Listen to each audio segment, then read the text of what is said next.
Right, good morning everyone. If I can welcome you to the Scrutiny Corporate and Resources Committee and welcome you all to Shepton Mallet for this month's meeting. If I can also just take this opportunity to welcome Helen Bowen, who's now our committee clerk and is taking on to help us manage and record the meetings that we have. So welcome to the committee, Helen. Just a reminder, the agenda pack with papers is available via the ModGov system and directly from the council website from the link that was sent out to members. Please note there is a revised agenda and the papers were published as a supplement too. So if members can refer to that when they're looking at their agenda papers, that would be really helpful. When I invite someone to speak, could you clearly state who you are for the benefit of anyone who's listening to the meeting, so that they can identify who is speaking and ensure that you use the microphones if you're in the room. Members have all had a quick introduction to the microphone system, so you know how to turn them on and turn them back off when you've finished. Just a reminder that the meeting is audio recorded by the council. Also, as agendas are now viewed electronically, can I request that members and officers refer to page numbers from the published agenda pack, as I mentioned in supplement 2, to assist with all present finding the appropriate information. I've also been advised there's no planned fire drill this morning, so if the alarms go off, then they are real. Please follow the members of Democratic Services will lead us out of the building safely and get us to congregate outside. For those in the room who need toilet facilities, I'm led to believe they're through the double doors behind me and on the landing. And just a quick update in terms of the running order, we're bringing item 8 forward on the agenda. That will come forward as item 6, and then obviously the 7 and 8 will follow on after that.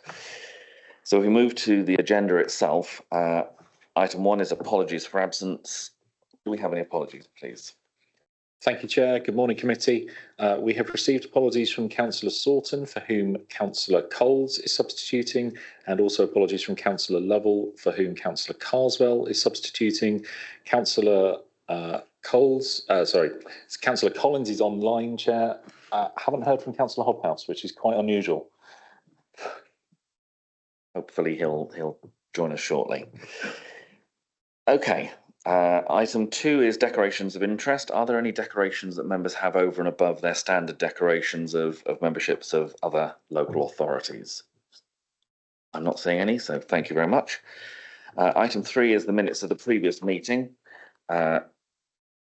Any amendments that we need to be aware of? One councillor has already let me know that their attendance at the last meeting is missing from the minutes, Chair, so I'll make sure that is added.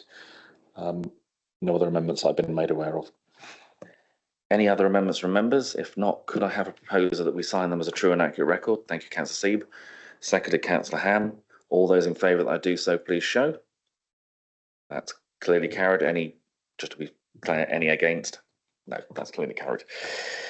Okay, that brings us on to public question time, and I've not been advised that we've had any notification of public questions for this meeting.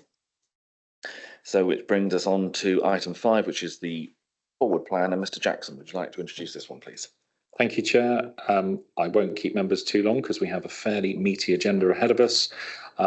Members will, if you could note that the next Corporate and Resources Scrutiny meeting is scheduled for the 30th of September. We currently have 5 items on that agenda, including 3 outturn reports, a further budget monitoring report, and also another improvement and transformation programme update. There is probably space on that agenda for one more item if the chair is feeling so minded. If members see anything in either the executive forward plan or have been notified of anything else that they think the committee should consider. And then just to flag up to members that the further meeting beyond that is the 28th of October, which there is currently more space on the agenda for. Thank you, Chair. Members, any comments or questions on the forward plan? As Mr. Jackson said, if there are items that you wish to highlight, please notify us, and then we will endeavour to get those brought forward to agendas in a workable way. Okay, if we move on then to item 6, which formerly was item 8, that's the housing revenue account, revenue and capital budget monitoring report. And I believe, Simon Lewis, are you introducing this one from online? Yeah, yes, I can do. Hi there, I'm Simon Lewis. I'm the head of housing and landlord service.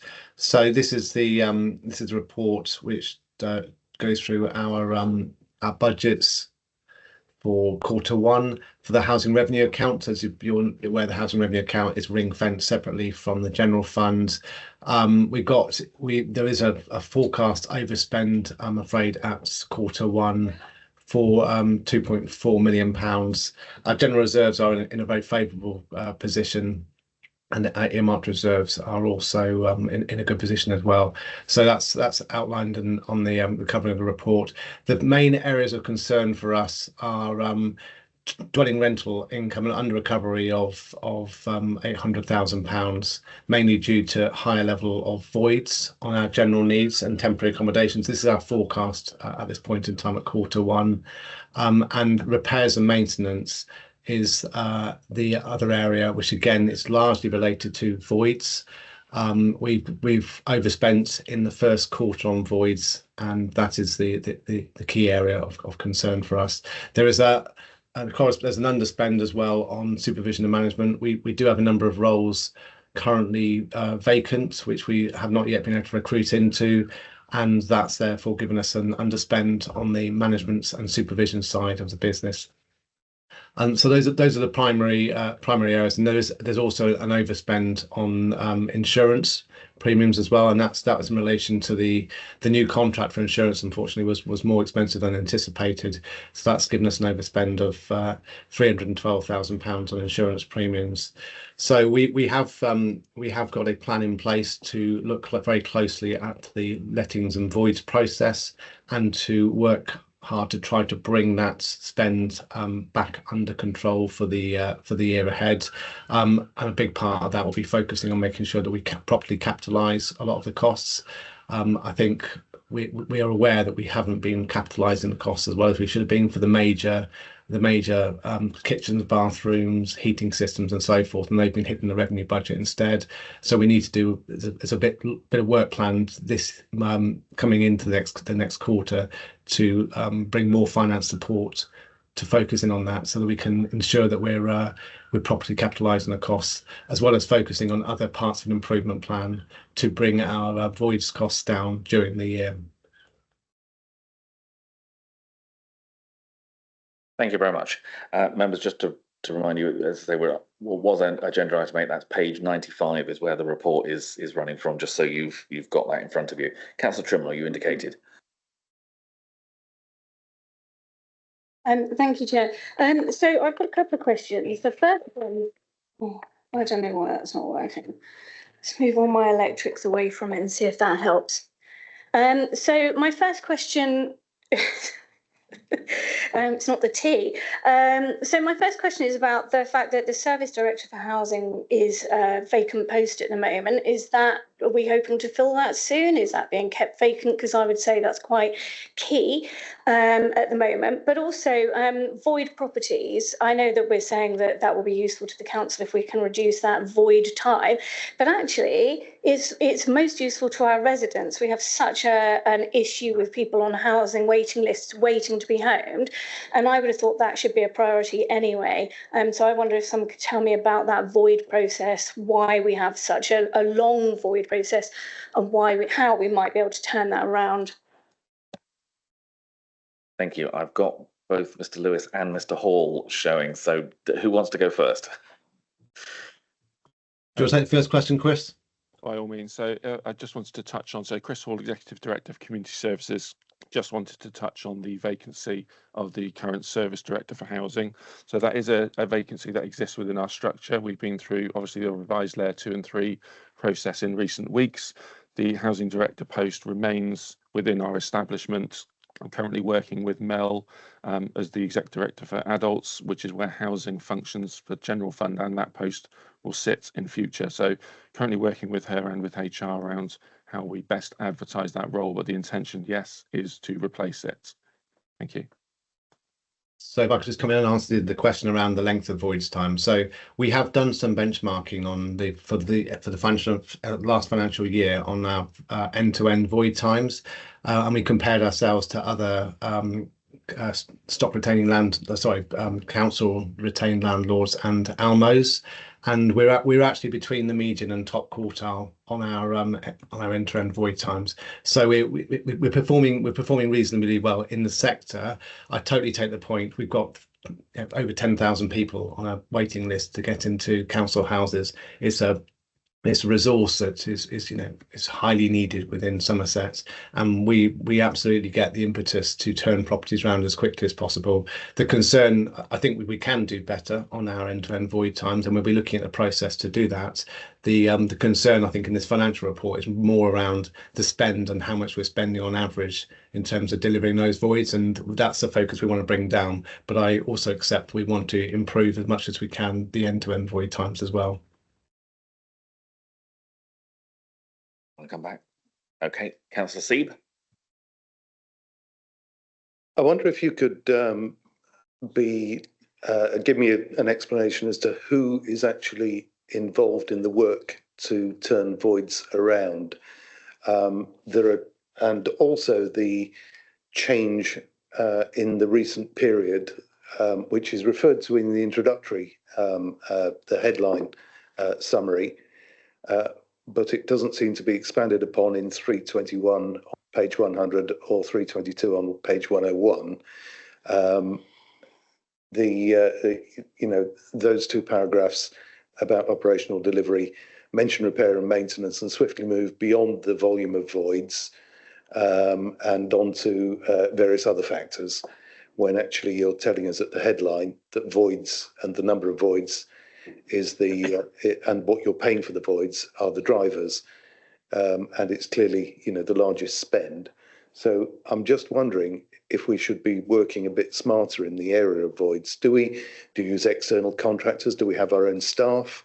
It would seem to me that we are going to have a significant workload in void recovery and repair and maintenance. So I would have expected us to be, building from a baseline of our own staff, because we can guarantee that work, and we wouldn't be paying premiums to third parties to achieve. So can you just take me through who's involved and what the volume changes that you've seen as two separate items? Okay, so we get around 415 voids a year, so that's pretty standard. 8 or 9 voids a week is what we're receiving. So tenants basically give us a notice. They give us 28 days notice to say that they want to hand their property back. We take that notice, and that comes into and once we get that notice, we will start to undertake viewings and to advertise that property, because we want to line somebody up for it. We do get, at the minute, we recognise one of the areas we want to focus on is to have more capacity around the pre-voids inspection, so that we can get in early to the process and do a pre-void survey, so that we can quite quickly understand if we need to order a kitchen or a bathroom, or to and to start to scope out what trades force we will need, be that plumbers, carpenters, builders, and so forth. So at the minute, that's an area we know we need to do. We need more resource in terms of the pre-void surveys. We want to be on the front foot 28 days before the property comes back. So we have a clear plan. In practice, we're not on the front foot as much as we need to be, and we're not finding out necessarily how much work's required until the keys come back. So that's a real area of opportunity for us to get smarter and quicker around the turnaround times. So there's a number of teams involved. There's a lettings team that is there to advertise a property on Home Finder, and who does the shortlisting and who will do the viewings. But the main team that's delivering on this is the repairs and maintenance team, under my opposition head of service, Ian Candlish. So Ian's on leave this week, which is why he can't join us. So underneath there is a voids team that we have a number of officers and managers, and they send out our own workforce to do that work. because we have quite a volume of voids, we also use contractors, and we're currently procuring a new contractor to be more flexible and be able to take on more of the voids, because we don't have the capacity currently with in-house to be able to undertake all those works. The other thing I would say is that we recognise that when we look at expenditure for last year and even for Q1 this year, we know that we're not properly at this point differentiating between all of the costs. So the manager of that team, a man called Ollie Walkup. So Ollie manages that work, but we're also asking a lot more of Ollie. So unlike, let's say, other housing providers, we also have 65 units of temporary accommodation, which is for the homeless team to use. So when those homeless accommodation units come back, we're also asking that voids team to undertake the works on those voids as well. When we do buybacks, so when we use right to buy receipts and buy back properties so we can bring them back into social housing stock, again, we lean on that voids team to do that work. So we're actually, and there's other project work as well. So we've recently bought a number of properties, 31 properties for displaced persons, for migrants, as part of a different work stream. Again, we've lent on that team to do that. So what that means is that we're diluting the focus of that team to be able to just focus on voids, which is what you would see in another housing provider. So I think A, that affects our end-to-end void times, because clearly we're asking them to do a lot of work, but B, it would also, I think some of the costs of that other works have also been kind of mixed up with the costs we're reporting in this report as well. So we are bringing in more finance support. We've got 2 new officers starting in finance for the HRA over the next 2 months, and the big focus of that will be around making sure we're accounting for our costs properly, and B, to capitalise the voids works better. So there's quite a lot of investment of time we need to put in this year to really understand our numbers better and to be able to manage our costs on voids. I'm going to come back to Councillor Seed, but just to mention, I've got Councillor Collins and Councillor Locke, who are both members of this committee, who are next in line. Councillor Seed. So it seems to me from your answer on the rate of voids that we're actually not seeing anything very extraordinary there. And so I would expect the business to be well planned around a baseline with a few exceptions, and yet we're seeing a variance. But the other thing which you didn't say, and which worries me a little bit, is I would expect there's a finite number of raw materials required to do repairs. We tend to return properties in a relatively standard way. Are we doing advanced provisioning of things such as bathrooms, so that instead of having to order one when you realise one is needed, you are bringing forward calling off one which is held in stock and is immediately available, so you're not waiting? Because one of the big killers, as anyone who dates back as far as the lean methods will tell you, one of the biggest wastes is wait time, where you're waiting for somebody else to do something.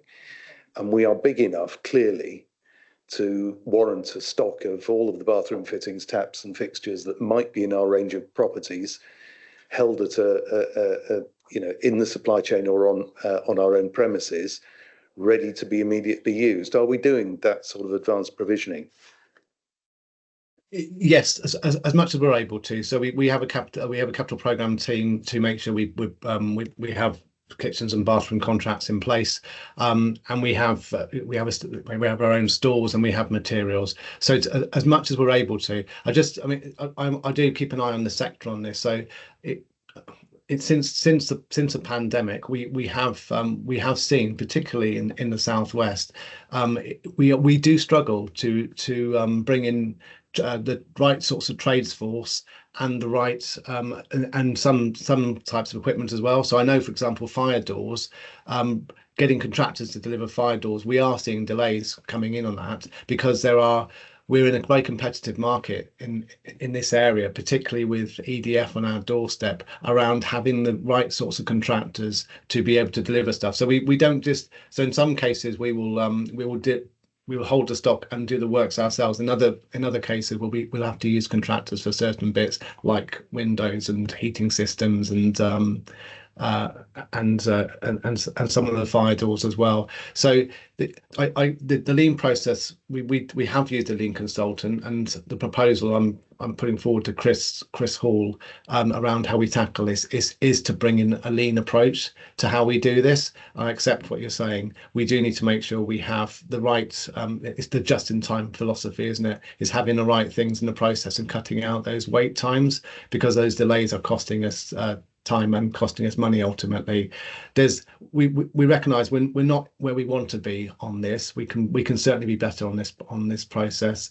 I would say, I mentioned as part of the overall report, there's quite a big underspend on staffing and capacity. So we are missing right now, and we have been for a number of months, some senior posts. So we don't have a maintenance manager and haven't done for many months, and we are struggling to recruit into that. And similarly, the lettings manager who drives things from my side of the business, we've had a vacancy there for quite a few months as well. So big focus for me, and I know for the director and my colleague Ian Candlish, is to try and fill those vacancies, because we need the capacity to drive this forward. Thank you. Councillor Collins, as I say, you're a member of the committee, you're joining us online. Would you like to go ahead?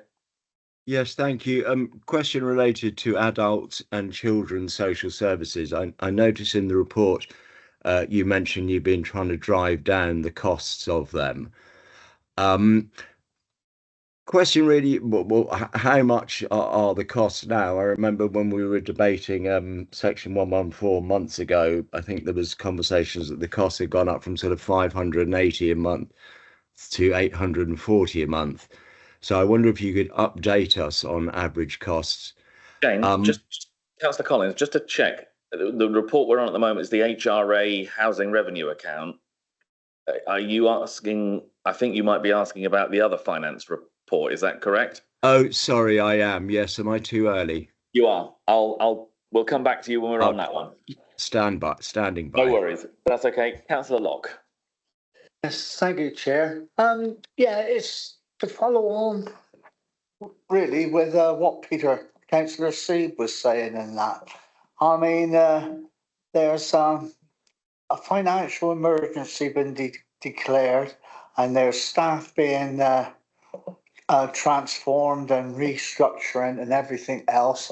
And you are saying that everything to do with these voids is down to the staffing levels. Now, I'm sort of a little bit sort of concerned, unless I'm getting the wrong end of the stick here, but all this work of kitchens and bathrooms you talk about and everything else, surely they must be known about before these properties become vacant. And do we own all these properties, or are we renting them from other persons in that? Because it's, to me, it looks, I'm sorry to say it, like a complete mismanagement. And I don't think it can carry on as you're carrying on with this. And I hear what you say about it's going to improve going forward, but surely you must know what has to be done in these properties with inspections with the tenants who are in these properties, or have I got the wrong end of the stick completely? So it's following on from what Councillor Steve said in a way, and I'm not particularly happy with what I've heard. Sorry. I'm just going to go, if I can, to Chris Hall first, and then I'll come back to you. Yeah, thanks. So I think what we're declaring here is that there is an issue in the speed at which we're able to action the voids. Some of that. Chris, just hold on a minute. If we're just trying to sort out some feedback we've got in the room at the moment, hold on one minute. Just to say, sorry, I should have said this. If you could please mute your microphone on your device, and that will stop the feedback. So if you can mute the mic on your device, not on. No, sometimes it's the ceiling. If you're underneath one of the ceiling mics, it does give feedback, unfortunately, but it does help if you mute. Sorry about that. Thank you. Mr. Hall, back to you. Thank you. I think what we're declaring here within this report is that we can do better within the voids area in terms of both speed and performance. And part of that is about understanding the likely condition of the property at the point of handback. So we can speed that process up. In terms of do we own the properties or rent them? Well, these are our Somerset Council owned properties that we are managing through our stock. We're aware that there are problems. Some of those problems exist within supply chain. Some of those exist within staffing. The underspend we have on the staffing structure is not for the want of trying to recruit. These are posts that we have been out to recruit for, in some cases, 3 to 4 times, and we are not seeing either the applicants come forward or the caliber of applicants come forward. So if we're recruiting to a role that requires a specific qualification, because we are now under regulation by the housing regulator, and those regulations and requirements are changing, we must be compliant in our activity and compliant within our workforce. And those are roles that are particularly difficult to recruit to when we have Hinkley Point C and other construction projects in and around us. So I wouldn't want anyone to think here that this isn't for the want of trying to recruit the right skills. There was also a question around kitchens and bathrooms. So when a property becomes void, we will know the component life cycle of the kitchen or bathroom, and it will be within an existing capital programme, but we'll take a view as to whether we ought to replace the kitchen now. And I've forgotten the exact timetable, I'd have to come back to you. But for example, if we know that kitchen needs to be replaced within 12 months of a property being void, we'll do it at the point of its void. We won't put a new tenant in and then disrupt that tenant by removing their kitchen 12 months later. I'm using 12 months as an example, but there is, if Ian were here, he'd be giving me the exact details, but we will take a view on component life cycles to be changed to cause minimum disruption to the tenant. So we're declaring here that there is an area we can do better on. We understand where the issues and challenges are in terms of own workforce recruitment and contracting. And we have a programme that Simon is setting out to me in terms of an action plan that will say how exactly we can influence this positively to bring these costs back under control. Thank you. Thank you. Mr. Lewis, did you want to add anything, or are you happy with that? Yeah, I'm happy with that. Just to say on the point of knowing the state of the properties. So as Chris has rightly said, we do know the capital life cycles and when they need replacing. We do often find, not often, that we do find, particularly with our older tenants that have been in the property for a number of years and perhaps are quite vulnerable and not looking for change, they do refuse the capital replacement of let's say we say it's time to replace your bathroom or your kitchen. They'll say, no, I'm perfectly happy with mine, and they won't allow us to do that. When it comes to void, in some cases we're going into properties and we're seeing more and more of these where the major updating works haven't happened for many years because the tenants have refused, and therefore the piece of work put in front of the maintenance team, the voids team, is significant, hence taking more time, hence taking more cost. We are seeing more of that, I'm afraid. And also, it's fair to say that certainly in the last 2 or 3 years, and this has been seen across the sector, again, since COVID, I think that there is definitely more tenants that have struggled, and in the condition of the properties coming back to us have been worse. And I've heard that reflected back across the sector.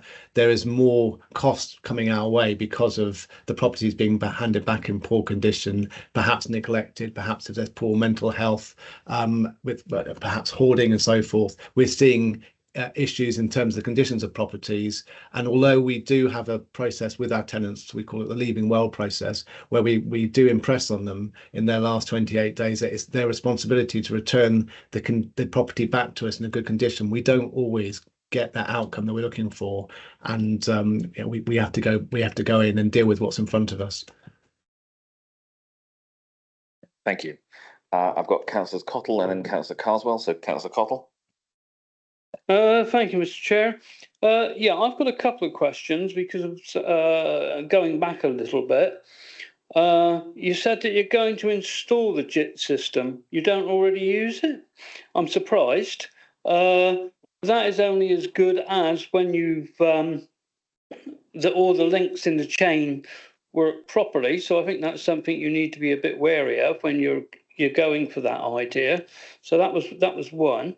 I've worked in business in the past, and JIT was a problem, to be quite truthful.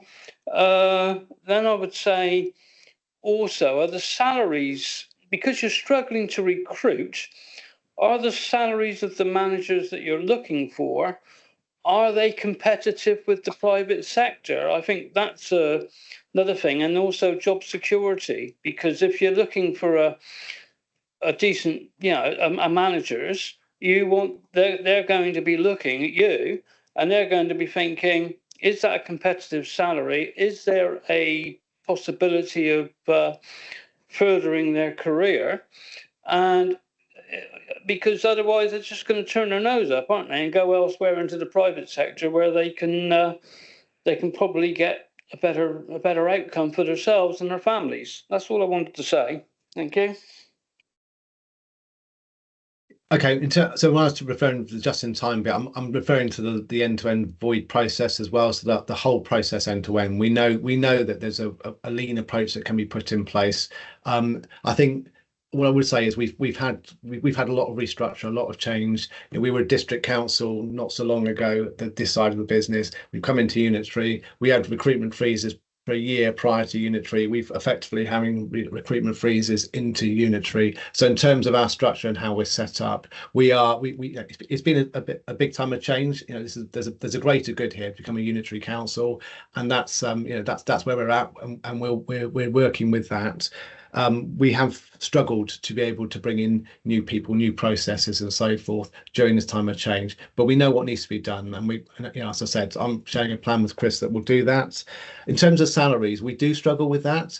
As I mentioned, we've got Hinckley. It is very difficult to get surveyors to pay the right level, to get qualified surveyors, to get the right managers with the right skill sets. We're not just in competition with private sector. There's other councils in the southwest. There's also a number of housing providers that do what we do and will pay more than us. And similarly with the trades as well, for brickies, for carpenters, for electricians, there is a premium right now, particularly because we've got two massive projects in Somerset, which are nationally significant projects, which of course are great for Somerset, but will increase the prices of all of those trades. We are struggling to be able to demonstrate that within the council's job evaluation system, and to be able to set the salaries at the right level to get the right caliber of officers. And as Chris has said, we have been out a number of times. We are allowed to apply recruitment allowances, but we're having to go back out a number of times to be able to attract people into these key roles. Yeah, thanks very much for that. You confirmed what was already my own thinking. Thank you. Thank you. Councillor Carswell. Thank you, Chair. I'm sorry if this is a question that might have been asked in the past, but obviously I haven't sat on this committee before. You were saying about replacing fixtures and fittings as required, but the other side of the coin is replacing things when they don't need replacing. I know when I used to work as a family support worker and help families register for the home finder system and get properties, when they actually went to move into the property, perfectly good carpets or fixtures and fittings by social housing organisations were removed, and therefore they had bare floorboards and didn't have the resources to purchase what was required. And it just seemed to be every time a house was given back, the carpets were ripped out automatically. Thank you. Okay, we on the whole, we leave our carpets in. If they're in good condition, we will leave them in for our tenants. I think if they've had pets before and we're concerned about fleas and so forth, they're in really poor condition, we'll remove them. But we'll do our utmost to leave behind carpeting for the incoming tenants, on the understanding that they take responsibility for those. Thank you. If I can ask just one question before I come to those members who aren't members of the committee. We focused so far very much on the sort of the revenue side, the lettings and the voids. In terms of the report, also mentions the capital programme, and obviously there's been a very large slippage for last year. And the forecast for this year, the approved budget, I think we're down as 35.5 million. This is on page 106. A forecast of 35.5 million. But with the slippage added back in, we're looking at now a spend of 92, nearly 93 million. Bearing in mind the numbers and the pressures on staff and such, how deliverable is that capital programme? Because are we just setting ourselves up for a very large slippage at the end of this coming year? I'll have to take that one away for my colleague Ian Candlish to be able to give more detail. What I'm hearing from Ian and from the capital programme manager, we have somebody focused in on the capital programme, is that we are delivering currently to where we want to be. So we are on track. So we have fallen behind in previous years on delivering the capital programme, but we've got a team right now that is really on this and doing a good job. So my understanding is that right now we are delivering to where we want to be and on track with that. But I can get more details for the committee if that's helpful on a bit more detail around where we are against our forecast for the year. That would be really helpful. Thank you very much. I've not seen any other members in the committee. I'll come to Councillor Locke and then I'll come to those online. Councillor Locke. Yeah, thank you. Just for my own peace of mind. Yeah, and everything is off here as well, and our own devices are muted, so whatever is happening with this system. Could you tell me where the majority of these properties which we own are, and have we any intentions immediately with the capital programme of building any more properties? Because surely before we build any more properties, which we are going to be going through the same process with voids in the future, that we ought to have our systems in place, which is problematic and not working at this moment in time now. And I'll leave it at that, Chairman. But I would like to know where the majority of these properties are, and are we considering building more properties like this and creating more of a problem for ourselves without solving the problem which we've got there at the moment. Okay. Mr. Hall, you put your hand up. Do you want to come in first and then I'll come back to Mr. Lewis if there's anything he wants to add? Thank you, if I may. So just to confirm, I mean, that the properties are predominantly within the ex-Sedgemoor District Council area and the ex-Somerset West and Taunton Council area, because those were stock holding authorities. So predominantly they're in those areas. We have seen properties being acquired as part of the Local Authority Housing Fund and managed through this process outside of those areas. And we are seeing new house building happening within the housing revenue accounts, both in those areas and on the borders. So we are just about to put into Home Finder a range of properties at Rainbow Way in Minehead, which was outside of the ex-Taunton Deane Borough Council area, but broader into the west. So there is house building going on now. I think what we're identifying with voids, I want to be really clear, we're not saying it's not working, we are saying we can be more efficient. We are managing voids. We are putting new people into properties. It's costing more than we would like it to, and we think we can do it in a more efficient manner. So it's not that it isn't happening, it's just that we think we can do better, and we're identifying where that can happen. Thank you. Can I sorry, that was just a point I wanted to pick up on. Just to bring you back to the I've mentioned earlier, when we look at our end-to-end void times, we are between and compare ourselves against other councils in the country and against other ALMOs, arm's length management organisations. We're between top quartile. We're very close to top quartile and the median. Okay, so we're not in the bottom quartile, bottom half of that. You know, we are above average and close to the top quartile in terms of our end-to-end times. As Chris has said, we do recognise we can improve on it. So I've been candid with you and said we know we can do better, but I'm not saying we're poor in terms of that. We're not. The statistics show we're not. And I know we need to better capitalise the monies and separate the spend out from the other work we're asking the voice team to do. So we're investing in financial support to be able to better account for the spend, to show what we're spending on, actually spending on voids, and what's being spent on other projects that we're asking that team to do, and making sure that we're putting towards the capital costs what is capital and the revenue to what is revenue. So I think that we will have a big focus on that this year, but I don't think we're performing poorly in terms of how we're managing voids, but we can do better. Councillor Wakefield, did you want to come in there? It's just you put your camera on, so I wasn't sure whether you were wanting to. Sorry, no, I've been on another call and I've just joined the meeting. I apologise. No worries. Sorry about that. Okay. I'm not getting any other members in the room, so I'm going to come to Councillor Dingwall, who's been waiting very patiently online. Thank you very much, Chair, and no worries at all. So I had a couple of questions. Some of them have been covered, but there's some specifics I wanted to dig into. So thinking about the pre-void surveys that were mentioned, are these full inspections that keep track of the state of the property as tenants are within their tenancy, so that we have a track of state of the property, so that we're not jumped on, at the end of a tenancy, and have potentially preventative measures and mid-tenancy kind of recovery of standards. It was mentioned a couple of times that COVID struggles might be a factor here, but that kind of indicates that these issues have been going on for at least 3 years, and that maybe it might be time to jump in on preventative work there. Alongside that, I'd like to ask about whether or not there's a risk management plan or equivalent kind of tracker to follow all of the actions that have been discussed, specifically thinking about recruitment into senior posts and management of the trade workforce that we've got there. Segueing into the trade workforce piece, this is a strategic issue. This isn't a tactical one. Skill shortage is a factor across entire sectors of the trade. Hinckley in particular recognises they've invested really heavily in education and basically stealing up all the apprentices.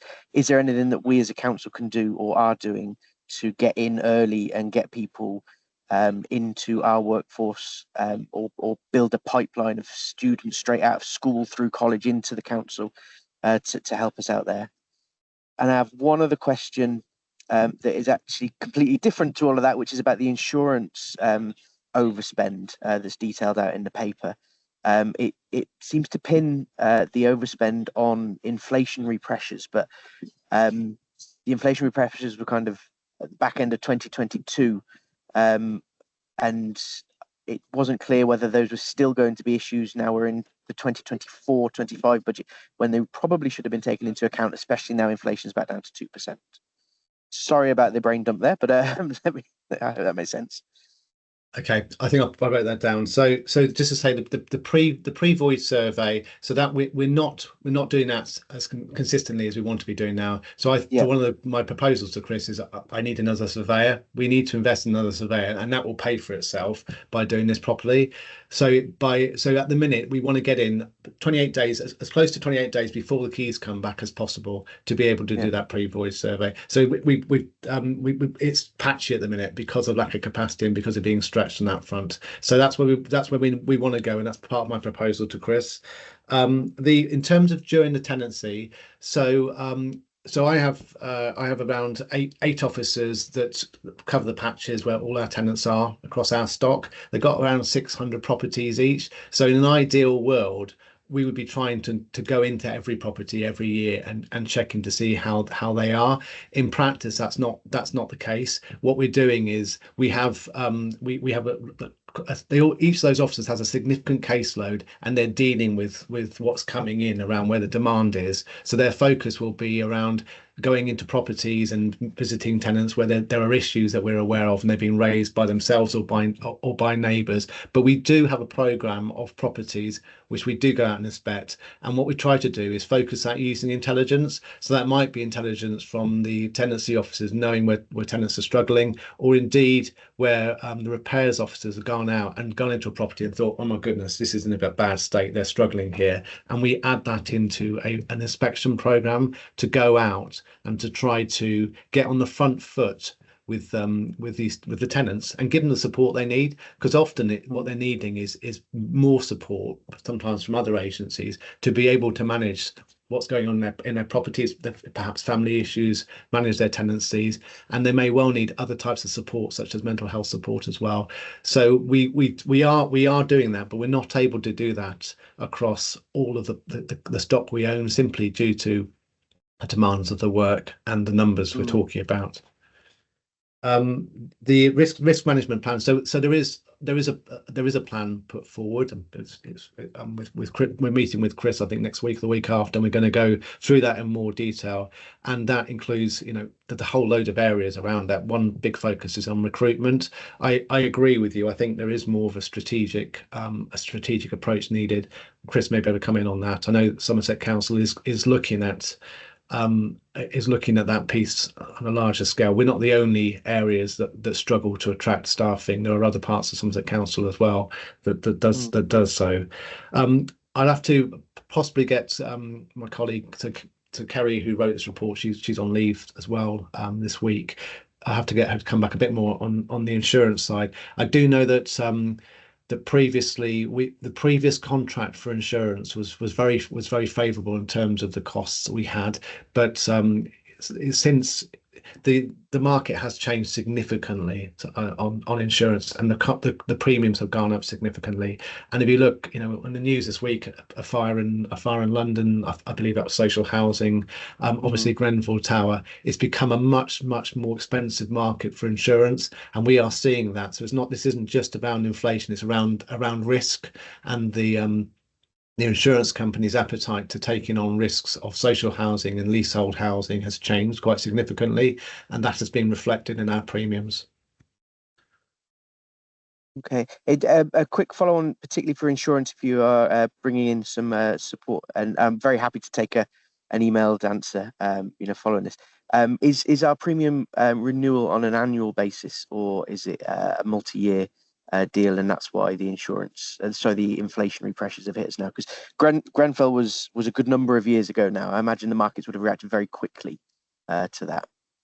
Yeah, it was, but in terms of the contract we had previously was over a number of years, and then when it came to renew, we had a big shock in terms of the amount it went up. It was significant. And I believe it's a 3-year contract, but again, I'll find out for you. It's certainly not 1-year contract. Okay, perfect. Thank you.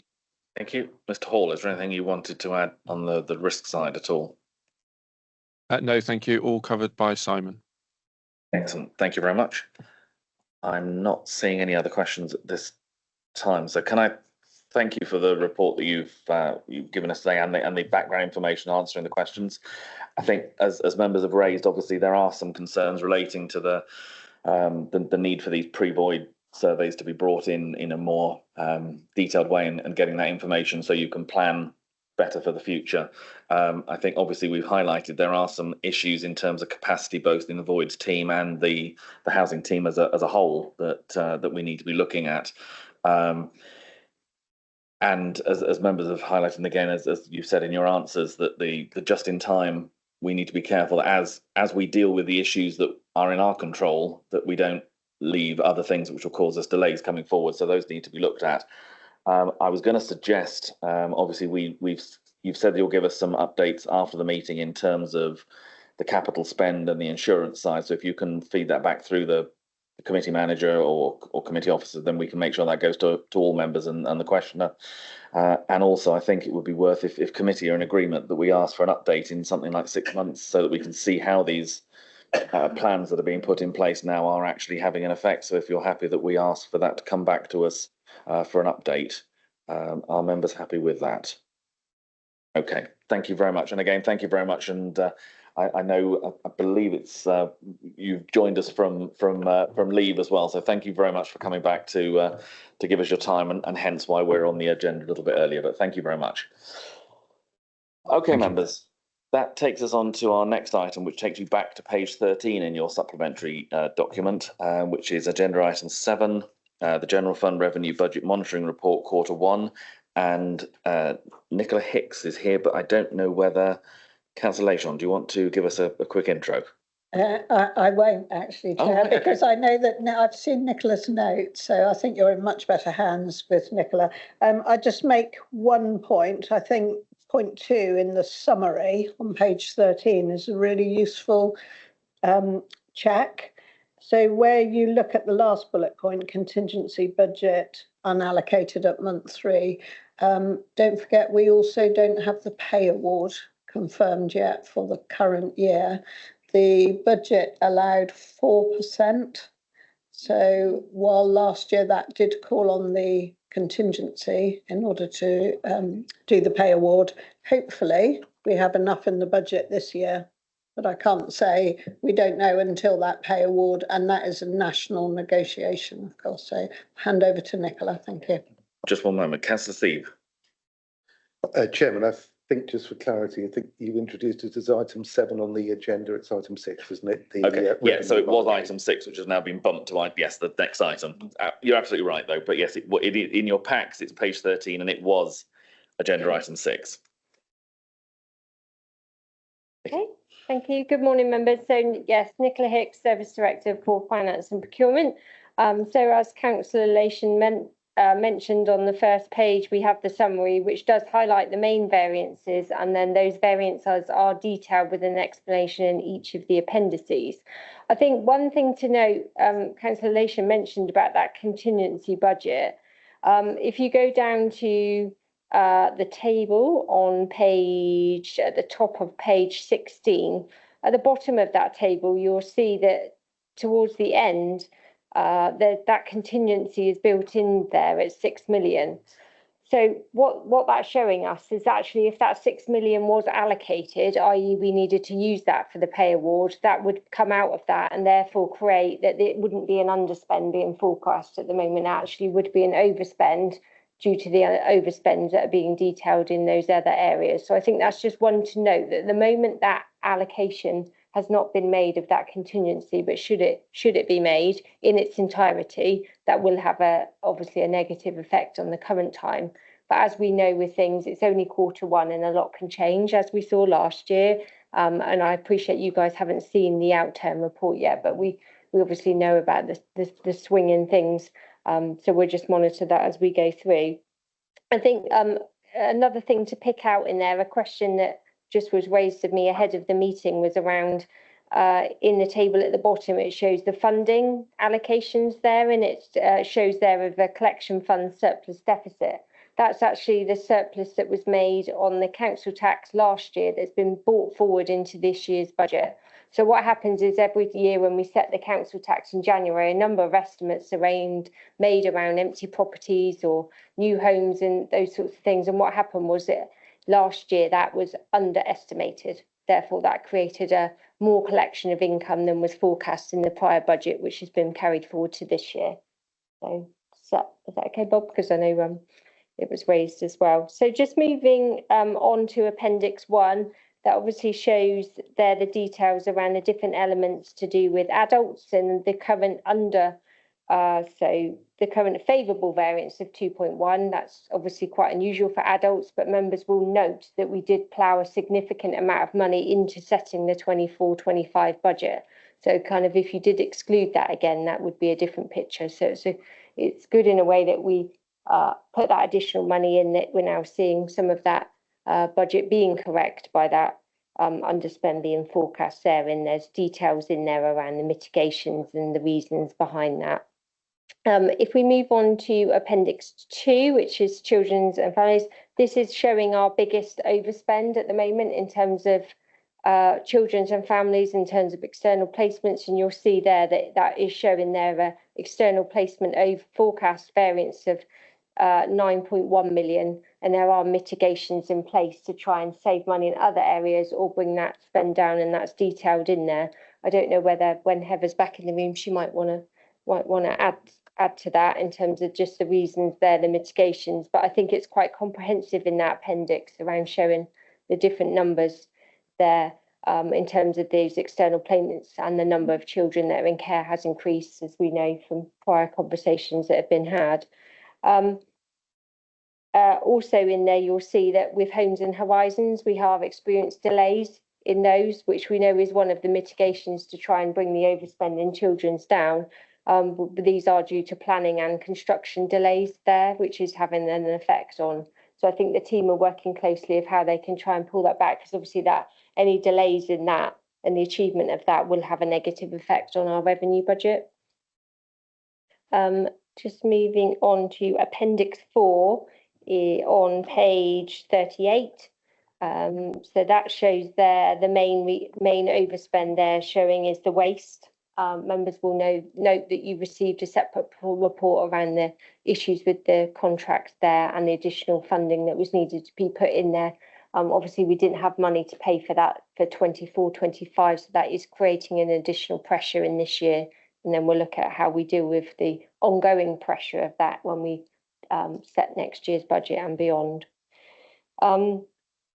The report in there also talks about fluctuations of income and around how we obviously have fees and charges and a level of income forecast each year. Just wanted to update members that is on our radar for looking at for 25-26 budget in terms of actually, is the budget correct for fees and charges? Are we overachieving income in areas? Are we underachieving? But more so, have we got the right cost recovery? Now we're one unitary authority. Have we still got discrepancies around different charging methods for different services? And so I know our new interim 151 has got that on our radar to have a look at as well, just in terms of the effect that could have on our budget setting for the following year. So I just wanted to add to that. Page 49.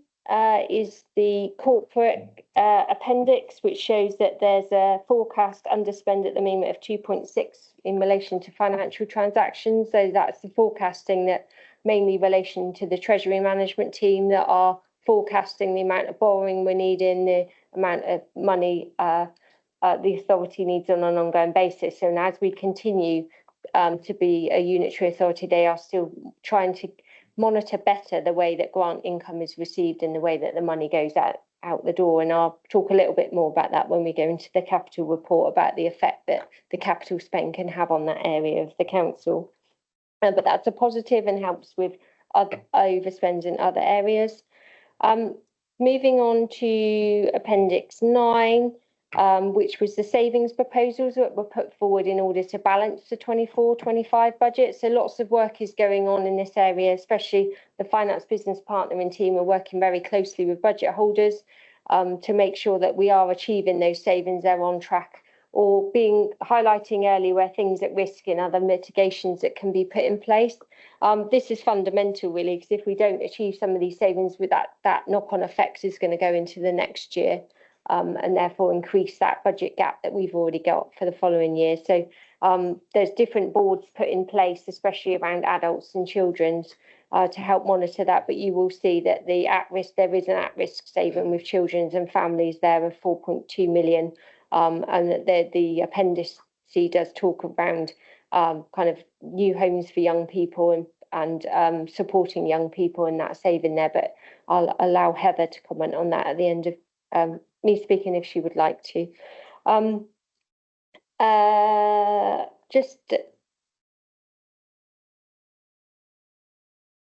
Sorry, just lost my train of thought. Page 61, just another one appendix I wanted to highlight. So Appendix 11 is a new appendice to the Revenue Budget One report, and this looks at our debt that the authority has got in relation to sundry debtors. So this is the first time that we brought this before the scrutiny and the executive, but this will be a new addition to the quarterly report now, where we will give members an update on our debt. It's very hard to do, to have the comparisons in terms of the legacy authorities, and remember that we're dealing, as a council now, we are dealing with a substantial amount of legacy debt brought forward into the council, coupled with the fact that we had a new finance system. We had some challenges really in terms of the rate at which we were collecting our debt. We have made a significant amount of improvement in this area. I wouldn't say we're there yet. I think we've got a way to go in terms of making sure that we are on our debt collection, making sure that the invoices are going out in a timely manner, and actually just in terms of how we're monitoring that debt and working with the services to ensure they own their debt. Because obviously if their debt isn't collected, it will come back out of their budget if we have to reverse that out if the debt is written off. So it's very important how we work with the services around that. And it's one area that I'm looking at in terms of the restructure of finance, in terms of actually what additional capacity, if any, may pay for itself in that area. Because actually, if you have more officers collecting debt, they largely pay for themselves by the money that comes in. So that's just one area. But that might form a bit of a business case just in terms of how we do that. one of the areas on my radar that I just haven't got to yet because it's just been so busy is around the council's corporate debt policy. How do we actually just update and have that as one and deal with our customers as one rather than separate teams dealing with an individual's debt? And that's just something that I think we need to do a bit more work on as a new council. Just moving on, it's not actually listed as an appendice. Apologies for the republishing of this report, but the original report didn't include the spend board data, and I didn't want members to forget about the spend boards, just in terms of they were put in place and did aid our financial position last year. Those boards are still in place, very much in place. What we have done is reviewed the terms of the boards in terms of the spend board before was £100. That's been increased to £500 now, as we've seen compliance across the authority go up. And if you go to the top of page 67, you'll see there's a section there around retrospective orders. So this is where we've received an invoice. There wasn't an order on the system to match against it. And therefore, the teams have decided to go on and put the order on. However, we've already had the invoice. This created a problem because obviously that wasn't allowing us to track our spend very well. And it also wasn't allowing us to ensure there was a contract in place for the spend that was being made. So actually, we have seen the no order, no pay policy that was put in. We have seen a real fundamental change in the way the council operates. And you can see there the numbers have significantly come down from kind of 238 retrospective orders in January to 45 in June. So you can see the actual compliance and understanding across the authority of the need to do orders in advance has really had an impact in a positive way. So I think that's really good in terms of moving on. But obviously happy to take any questions. And Heather, I don't know if you want to come in. Councillor Shearer, do you want to comment at all at this point, or to wait and see if there's any questions that come up relating to? More than happy, because I obviously haven't heard all of the debate so far, but more than happy to answer any questions, which is why I'm largely here. Thank you. No problem. Councillor Coles. Thank you, Chair. I wonder if we could go back to page 23, because I thought I misunderstood something. So I wonder whether you can help me out, Nicola. I thought the Children's, Families and Education Services total was 5.4 million. But when you were talking to it on page 23, you suggested it was 9.1 million. And I didn't understand the difference, and I would like to. Okay, thank you. So the total forecast overspend at the moment is the 5.4 at the bottom of the table. But if you go up towards the top of the table, you'll see there's a line that calls external placements, which under the monthly variance column, it's got 9.1. So in relation to external placements, we are seeing or forecasting a 9.1 overspend in that area. But all of the other figures, as you go down, where you can see field work is 0.2, disabilities 0.5, those are all underspends forecast in those areas, which will help mitigate against that 9.1, which is why then the total at the bottom comes back to the 5.4. Thank you very much. I had misunderstood as we went along, but thank you for the explanation. Thank you. Councillor Ham. Thank you, Chair. I was just following on from that. I was looking at page 24. Can't hear you very well now.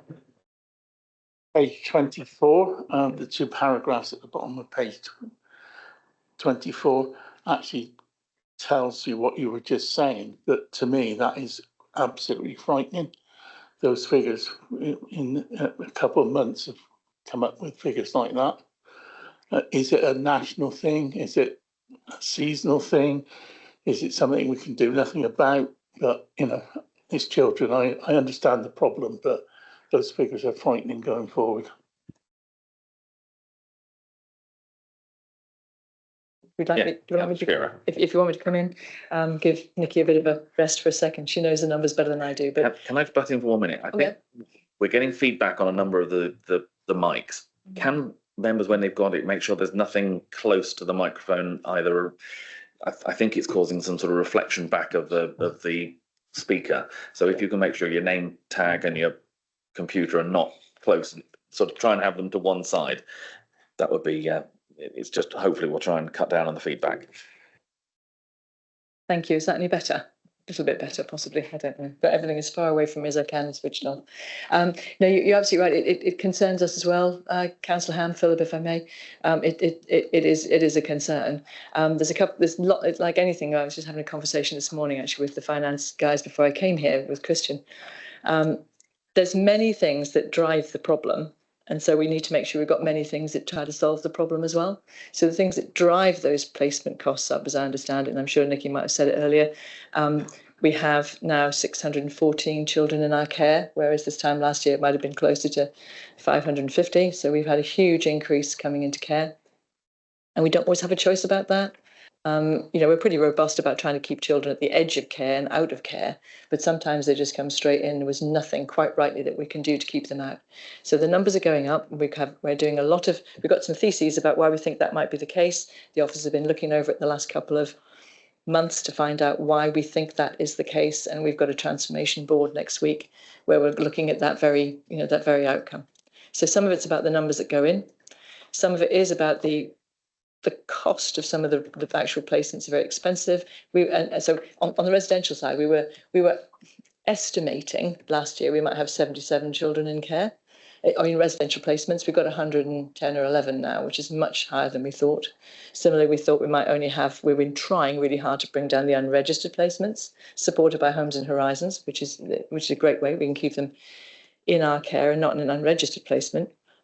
But we've got about 4 or 5 at the moment. And some of that's around the complexity of children that we have, that they're just not suitable either to be in the openings we have within Homes and Horizons. We've got about 11, I think, in quite a few. Not all the homes are full, but some of the homes are full. So we have those kinds of struggles. So, which is always complicated on the placement side of things. The cost of, I think I said the last time I came to one of these meetings, the cost of unregistered placements are going down, but the ones that are really going up are the residential placements. That's going up by about, say, 25%, which is mad, or 15% I think it's going up by. So the more we have in, the more it costs. So we have to look at and are looking at how we are commissioning placement costs. Our commissioning has to get better. We are struggling with a contract that we put in hoping to be a real mitigation. I think it was mentioned earlier on as well, the Thrive 16 Plus contract, where we're planning to get children who are ready to become young people and therefore care leavers to go through supported care, supported living. But that relies on them being able, they're all tenancy assured usually, they've learned how to be capable and good tenants. They can't get accommodation outside of the current contract because it's so hard to find 1 bedroom or shared accommodation. So we've got blockages in our systems which we need to unpick and try to improve. And the other thing is, there's meetings happening all the time. Meetings are great, provided you actually get some outcomes from them. So we're very determined to look at what are the issues, how can we change it, what can we do? But there is a national thread to this. This is happening in many places, and there's a regional thread which is saying that we don't have enough kind of places to actually put children, particularly in residential care, or foster carers. It's another issue. I put my notes aside, everything out the way of the mic. But foster care is also an issue for us. We only have about 150 odd. We need that many again to give children good homes. So we're kind of on it, and more than happy to answer any more questions. But it is, we can feel it. We can feel the cost. Thank you, Councillor Ham. Did you want to come back at all, or you? Okay. Councillor Shaw. Thank you, Chair. I just want to repeat something that Jason Vaughan said to me one day when we were looking at children's budgets.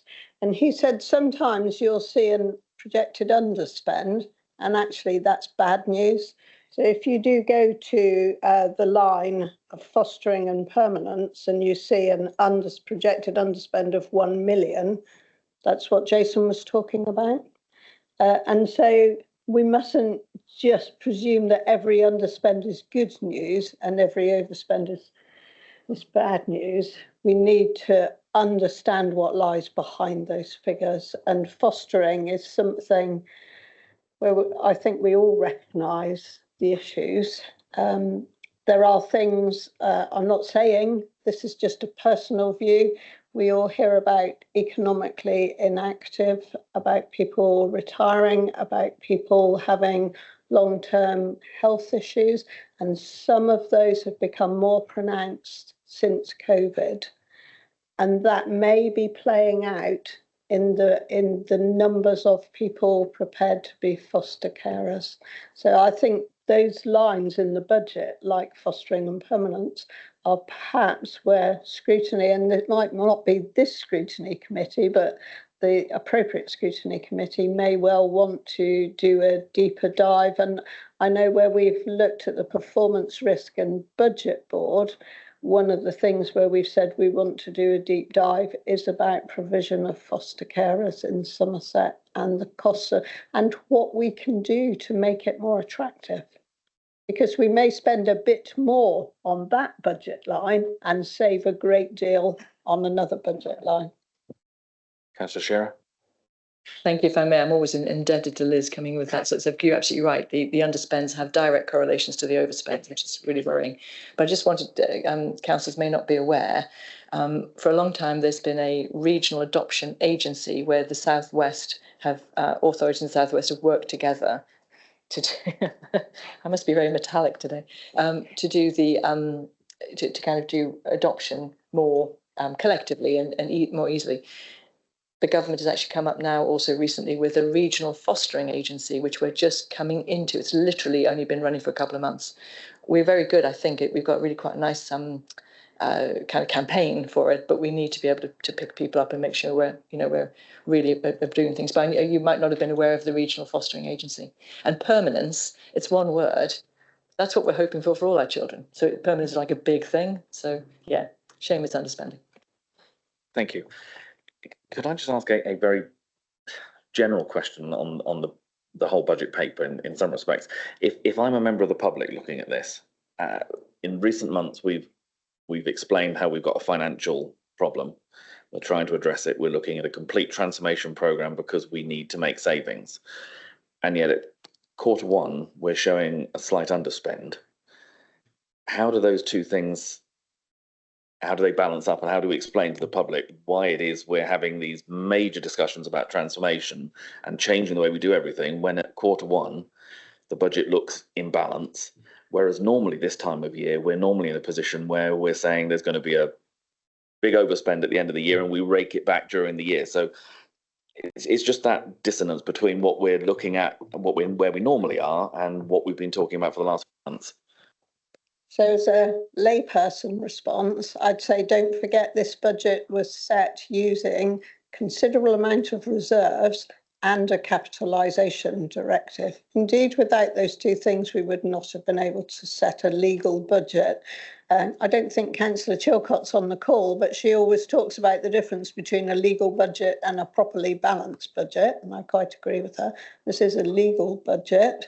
Those two things are one-offs. So for the next year, they immediately become huge pressures again.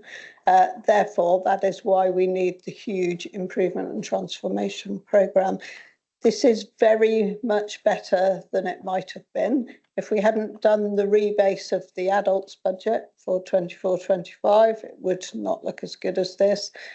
We've got the outturn looking actually a little bit better, 1.8 million outturn, where we were previously talking about 1.6 million, and that will be seen at the executive meeting next Monday. So we have that as good news. We have this looking as good news, but we need to understand what lies behind it. And then we need to continue to understand this massive scale of what lies ahead of us in terms of improvement and transformation. Thank you. Thank you. I've got Councillors Trimnall, Rodriguez and Siebes. Councillor Trimnall.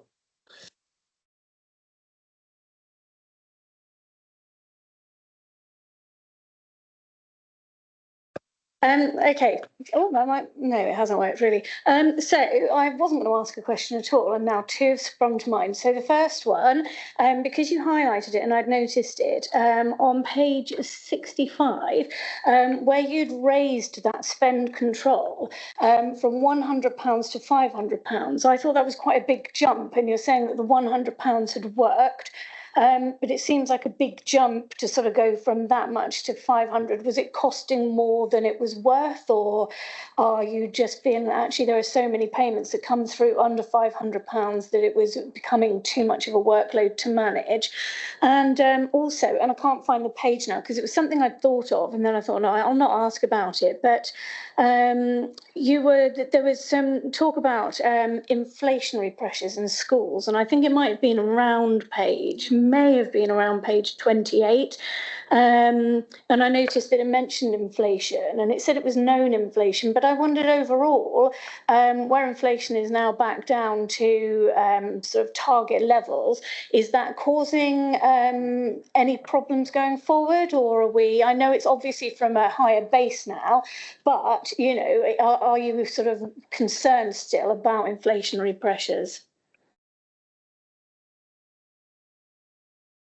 Yeah, so I'll leave the first question to Nicola because that's obviously operational.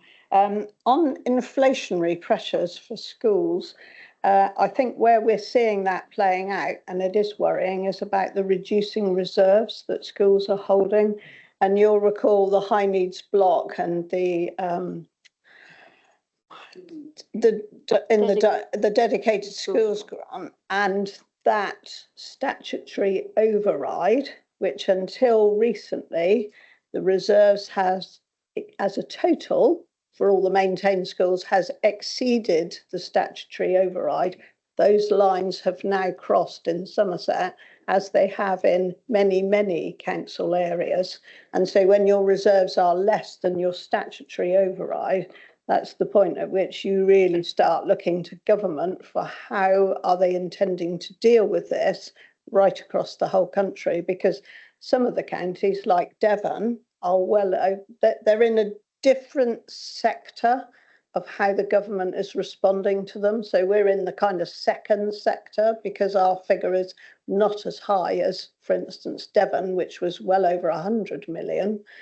When we were, I don't know, something more like 20 and then 35 million, but they are huge figures, and the school reserves are dropping because particularly their overhead costs are going up. And you rightly said, although it sounds better that inflation is at 2.something%, that's from the figure that was already increased, and particularly with energy costs and pay awards and everything else. So I think that's one of our really big risk areas, is that statutory override, which is supposed to finish March 26. So we've got quite a few things happening March 26 and the end of all the levelling up projects when all the money's supposed to be spent. So I'll be talking to Sarah Scrutiny, of course, about how that is reflected in our strategic risks. So over to Nicola for the £100 to 500. I have been on the receiving end of senior management's views about purchase orders and raising purchase orders in advance of spend. So I've been one of those public sector managers who've had to deal with that. My experience is you don't do it once, you actually do it every other year, and you have to be really tough. So you put it in place as you mean to go on, and then you back it up continually, not every year, but every other year, to make sure that all your managers are compliant, because otherwise you cannot see what you've got committed at any one time. So you cannot be accurate in your forecasting. I think you're right, Councillor, in terms of it is very resource heavy. Those spend boards were very resource heavy in terms of the teams that were dealing with them, people who could sit on the panels to review them. Also, you remember by this implementing this, it almost took a lot of the control away from the services in terms of their ability to act quite fast in terms of need when they need to do something. And I think it's a balancing act around giving them some control and empowerment back, as well as us still keeping the reins on in terms of that control limit still staying in place. £100 for a council of this size, I mean, my mouth nearly fell open when Jason announced that in committee, because that's the first time I heard that he'd put the £100 limit in. And I thought if we'd had a discussion, I probably would have gone 500 in the first place, because actually the amount of transactions that we're going through, we do have a significant number. So I think it's a balancing act. That said, if we see that compliance with those controls not stay in place by the stats that we're still running and the data that we still got, we can always reverse it and say, you know, you've not remained compliant. You know, we've seen the numbers change. We'll put it back in place. But yeah, at the moment it's just subject to review and trying to get the services not feeling so disgruntled about we've got no ability to do anything. Yeah, because obviously it sort of requires people to then think again about how they're spending money, and I think that's really important, because I think it's very easy when it's not your own money and in your household you really have to consider what you're spending, but when it feels like there's a massive budget and an endless supply. And so I hope that has, and I'm not saying people are spending willy-nilly, and I'm not saying that people are being irresponsible, but that thoughtfulness behind every spend I think is really important in a situation that we're in at the moment. So it's good that will still be sort of, you know, an eye will still be kept on it to a certain extent, and hopefully people are sort of being more thoughtful, or certainly being thoughtful about what they're spending. So we do have a number of exemptions from teams that don't have to have order numbers. I'd like my team to focus on working with those services about how we get that corrected. Is there any way? I mean, things like utilities, you'll never be able to get order numbers and things. It's just too complicated and it won't work. It'll delay payments. But there's some other things, like we're doing a lot of work with children's around trying to get orders onto those, so we can do forecasting based on orders that are out and how we do that. So there's lots of work, and I'd like some of the teams focus on how we tackle certain areas or certain services now, rather than just as a general. Councillor Rodriguez. Thank you, Chair. Two questions I've got. The first one's on page 25 in regard to Homes and Horizons. Just to understand what one of the issues there, it talks about, or you've mentioned about some of the delays being around planning. I just wondered if we can get a bit more information as to what the kind of planning issues are around that. Specifically, what I want to know is, obviously we know there are pressures within our own planning system at the minute, and whether that's a result of our planning system, and if there's anything that we as an authority can be doing to speed that up. My kind of view is where we have control of our own sort of stuff, we should be prioritising it, especially where it has a huge knock-on effect on this council and different departments as well. So a bit more information around the planning side of that. And then on page 63, if I just go down to page 63, around debt recovery, particularly looking at the licensing and lifeline debt values. It's noted on there that they are of quite small value, but the volume, I think, of invoices are really concerning to me. And I really just want a bit more information around that. You've got those invoices made up of, you've got here 540 and 520 lower value invoices. Clearly that's too large for anyone to be able to manage and put the resources into collecting them when they're of lower value as well. So my questions really is, how are they allowed to get to that sort of figure? Are there any special measures into kind of recovering those particular debts that are of lower value? I just wonder, as a business owner myself, if there's something wrong with process, and if I'm not collecting my money, whether it's £10 or £100, I'm doing everything I can to kind of put the world right and make sure the process works.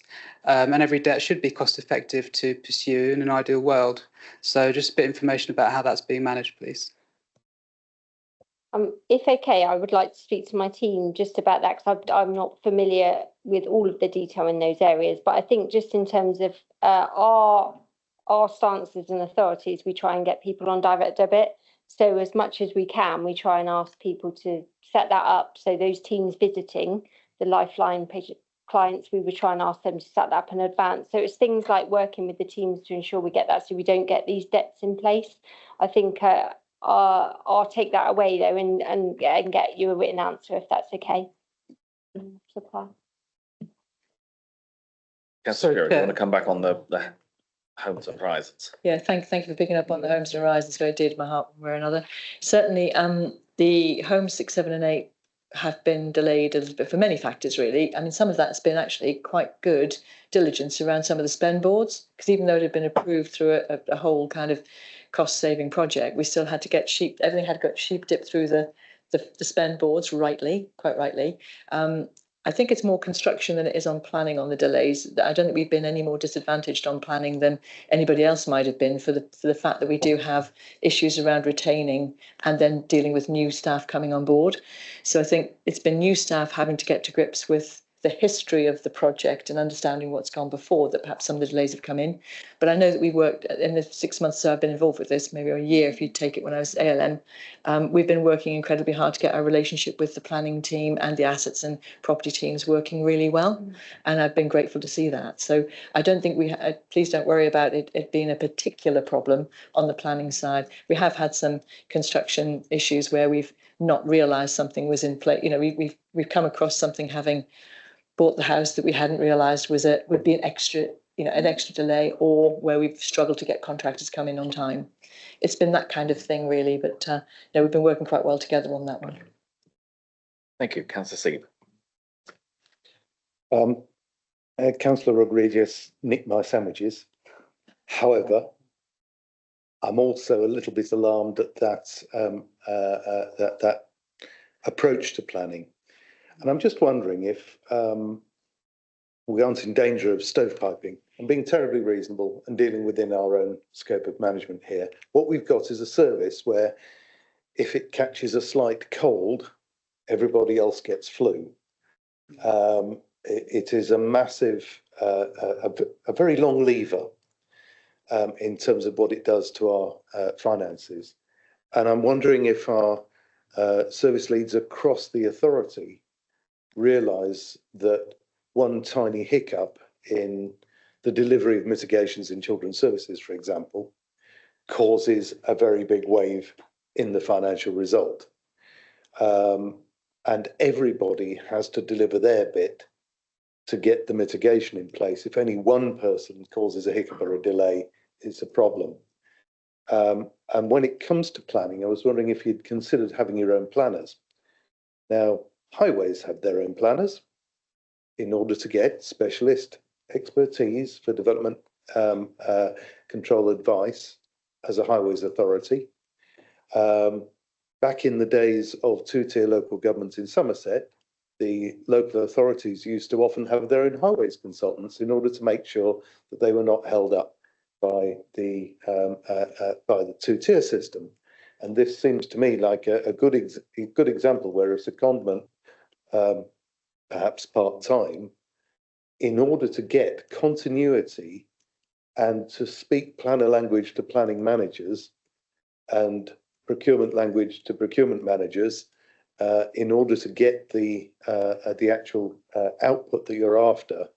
You know, your output is on the mitigations is very, very important. I think it's worthwhile thinking whether there's a business case for having some very clear lines of responsibility in order to get clean and continuous service to those mitigations, because when they don't happen or they get delayed, they cause pain.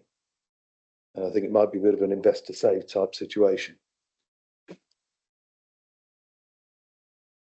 Don't disagree with any of that in terms of, we do have to, we have a corporate responsibility to get all of our MTFP savings across the board, across the line, wherever it is. We have to work together to do that. And I absolutely get that. I was going to look her up, but I couldn't. I thought I wanted to listen to you, and I like listening with my eyes, so I wasn't going to go and do something on the machine. There is one planning officer I know who is regarded by our team as kind of like our planning person in property and assets.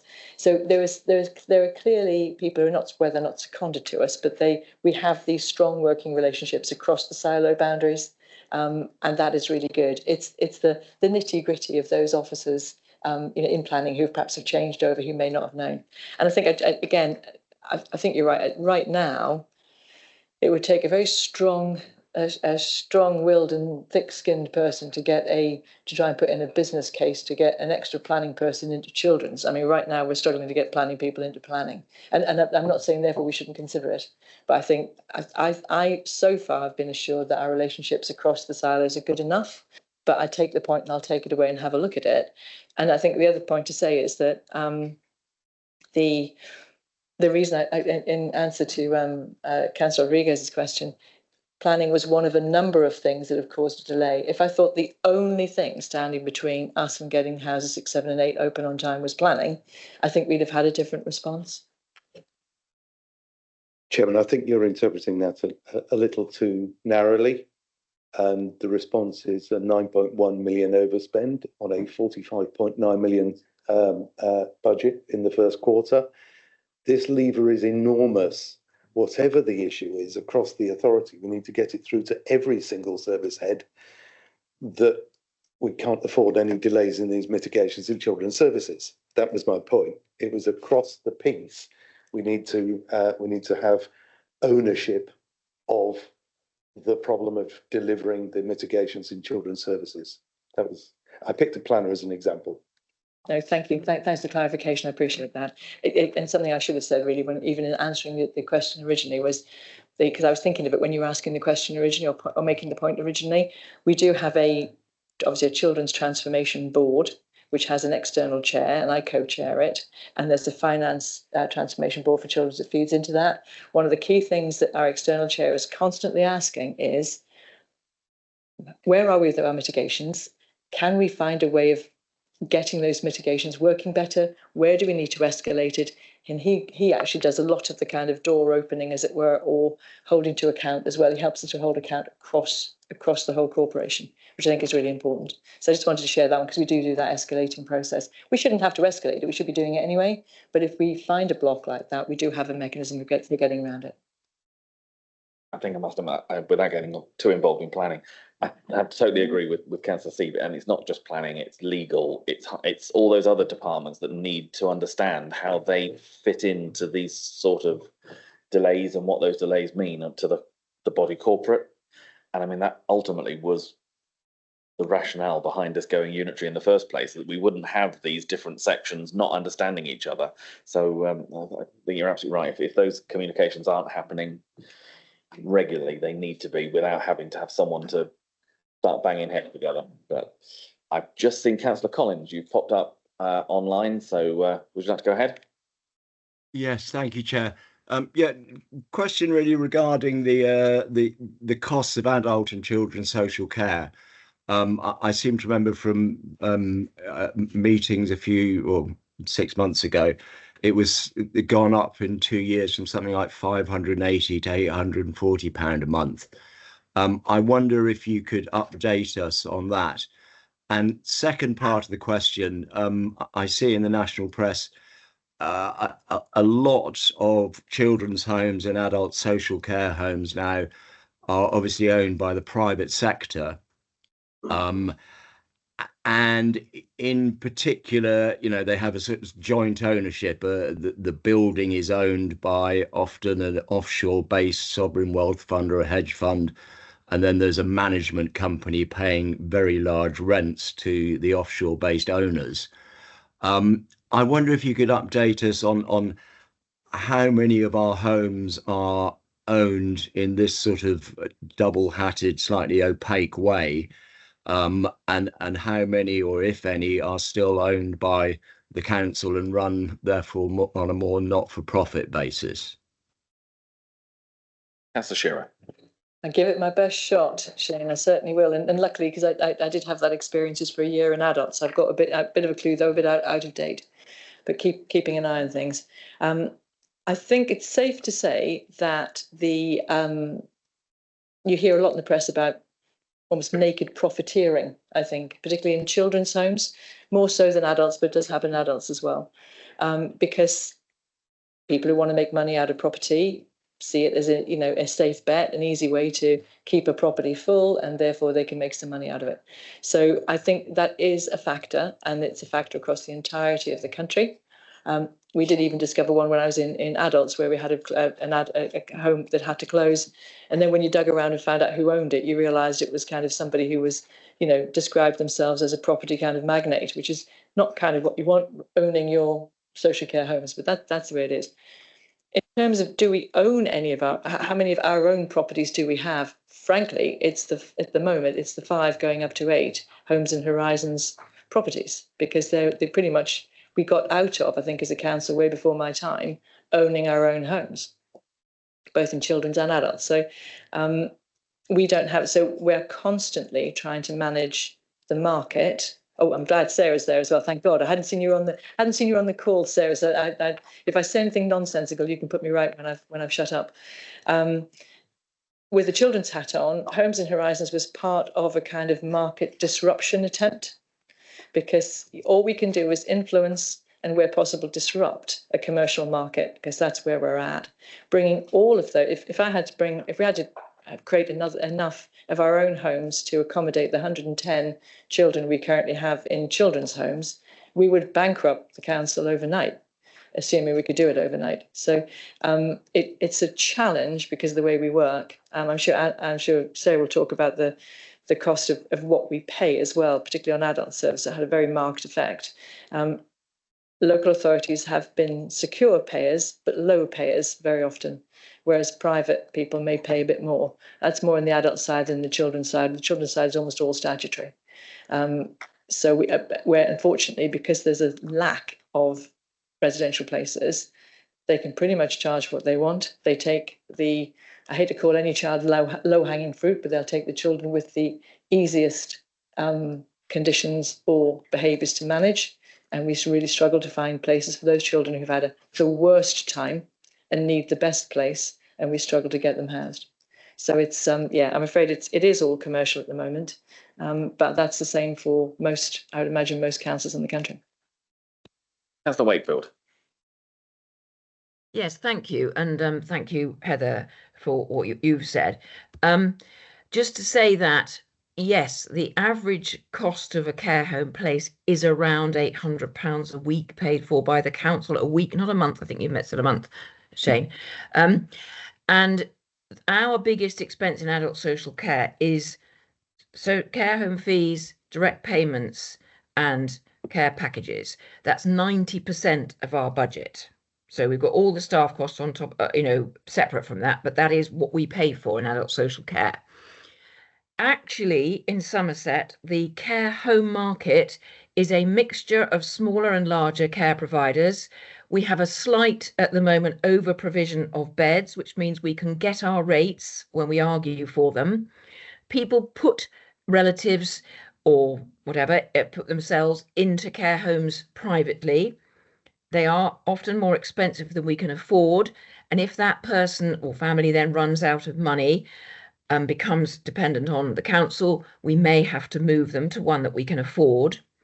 So there isn't a problem with the provision of care homes, and I wouldn't say they were controlled by people trying to make a lot of money. There are some private providers, and some of the more expensive care homes that we don't use are companies that I suspect are making a bigger profit. But the ones that we use we do get our fee rates, and I'm not particularly worried about that at the moment. And the fact that we have a lot of smaller care homes and providers across the county, we're very lucky that we're not under the thumb of one or two larger providers, because that makes it much more difficult. So I'm not concerned about that at the moment. Also, just to remind you that some people's care is paid for partly by us and partly by the NHS, because of the difficult conditions that they might have. And that's obviously something we have to negotiate and deal with the NHS over. But I'm happy to answer further questions if people have got them.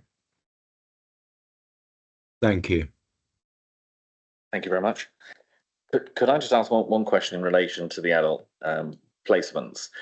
Under I think it's page 21, I think at the bottom of the graph it says that for residential placement it's £924 per week, and then for the nursing care it's £939 per placement, which doesn't seem a very big difference when one is nursing care and one is purely residential. Is there any reason they're so close to each other? Well, the nursing care is where we get part of it provided by the NHS, if not the whole of it. So it is, I will ask the question because I don't know the answer to why it should be quite so close, but I think it's because we get some from the NHS for some of the nursing care, and sometimes people go into full nursing care, in which case we don't have to pay at all. So I think that might just reflect the proportion we have to pay. And yes, maybe it is average more than about 800 something, but that's because we do have to pay more sometimes for people with dementia. They're more expensive to look after. So I think that is just an average figure. Thank you. Councillor Carswell. Thank you, Chair. I'm just going back to the debt value by service area. I'll just focus on one area which I have knowledge of, though it can apply to a number of the areas. With licensing and the number of outstanding debts, which the average amount, having worked it out from the 108,000, is £200, but there might be some large invoices outstanding in that. I know in licensing we can only charge on a cost recovery basis, and it might be something I have to take back to licensing, but it's whether or not we incorporate the costs of recovery and bad debts in our fees for services. And it's concerning that once the knowledge gets out that we don't pursue or chase small debts, that has a knock-on effect. And so which led me on to thinking the other thing, why are all these small amounts outstanding? Aren't we asking for payment up front for applications for licenses or whatever it may be? And if you don't pay the fee, you don't get your TENS application or whatever it may be until you've paid the fee. I'll take that away if that's okay and come back with the along with the other question and do a written response. Thank you very much. I'm not seeing any other questions around the room at the moment. So again, thank you for the presentation. Obviously, it's good news in as far as it is at the moment, but as we've heard, there's pressure still throughout the year. One comment I was going to make, if possible, on just presentation, there's a number of graphs that have been put in. So, for example, I think it's page 32, one about number of households in temporary accommodation, which shows what's happened for this calendar year so far. I think for reference, it would be useful to have some baseline, so maybe comparison with the previous year, because otherwise the figures in themselves look like they're an upward trend for this year, but it could well be they're dramatically better than previous. So it would just be useful to get a bit more information on those. Yeah, I'll take that away, Chair. And the other point you made around, someone made around, you know, why do we look okay this year if we're in a financial emergency? I just thought it might be worth, in the table at the front of the report, it does say, talk about the capital, there's a line for capitalisation director of 36.9 million. In table 1 on page 16, there's a line that says capitalisation directive at the bottom, which shows we've asked for a capitalisation directive of 36.9 million, and that's the money that we're then looking to save through transformation and through staffing reductions. I think if you're viewing this paper in isolation from our other budget setting reports, it might be worth me including an explanation for members of the public around that capitalisation directive and why that's then needed to balance the budget, just as a bit of a reminder, just a bit of a summary footnote. Chairman, I just wanted to add to your comment. I think in general, the graphs such as the one on page 32 ought to be annual lines, because otherwise we won't be able to see any seasonally affected factors. And I suspect that some of these are seasonally affected. So we should be seeing previous years and 12 months. Thank you. Thank you very much. If members are happy, we'll then note the report. Obviously, our comments have been made, both the executive members who are present, and they can take those back to the executive when you're looking at the report as well. Okay, members, that moves us on to what was item 7 on the agenda, which is page 69, which is the general fund capital budget. And I think, is it Nicola again, you're introducing this, Ms. Higgs? Yeah, so thank you. So appreciate members haven't had the outturn report, which you'll get on your next committee meeting. What that outturn report will show is a significant underspend against the forecast spend for the year. That's across a number of different projects.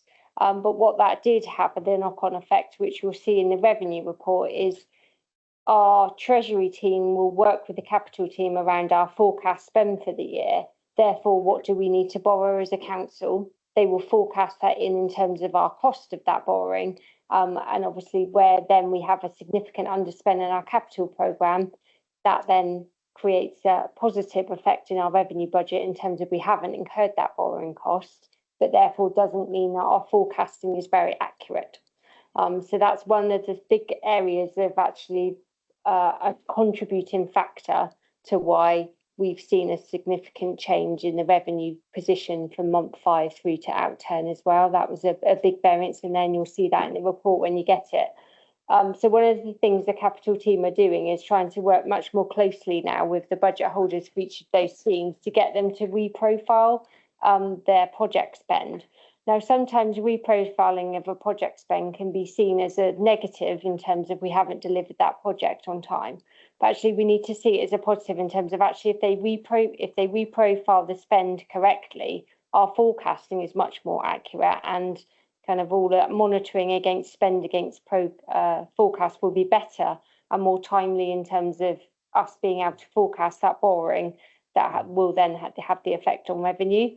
So you'll see in this report, if you just jump to page 70 at the table 1 at the top, because it's just easier to explain it in a graph or a table format, the budget for this year was 268 million. If we just jump to, at the moment, the forecast that is now being forecast is that's already dropped to 195 million, and that's because the variance of 73.96 million is being reprofiled into future years.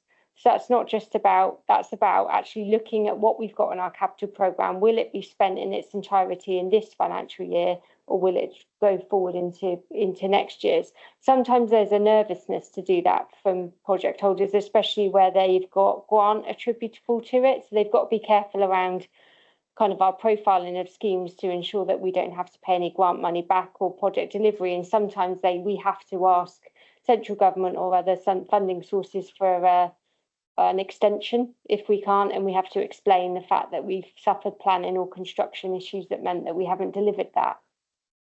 So I think that's where I'm trying to push the team a lot better to say, and when we get new money in, are we going to spend it this year? What's the timeline for that? And trying to get them to do a bit.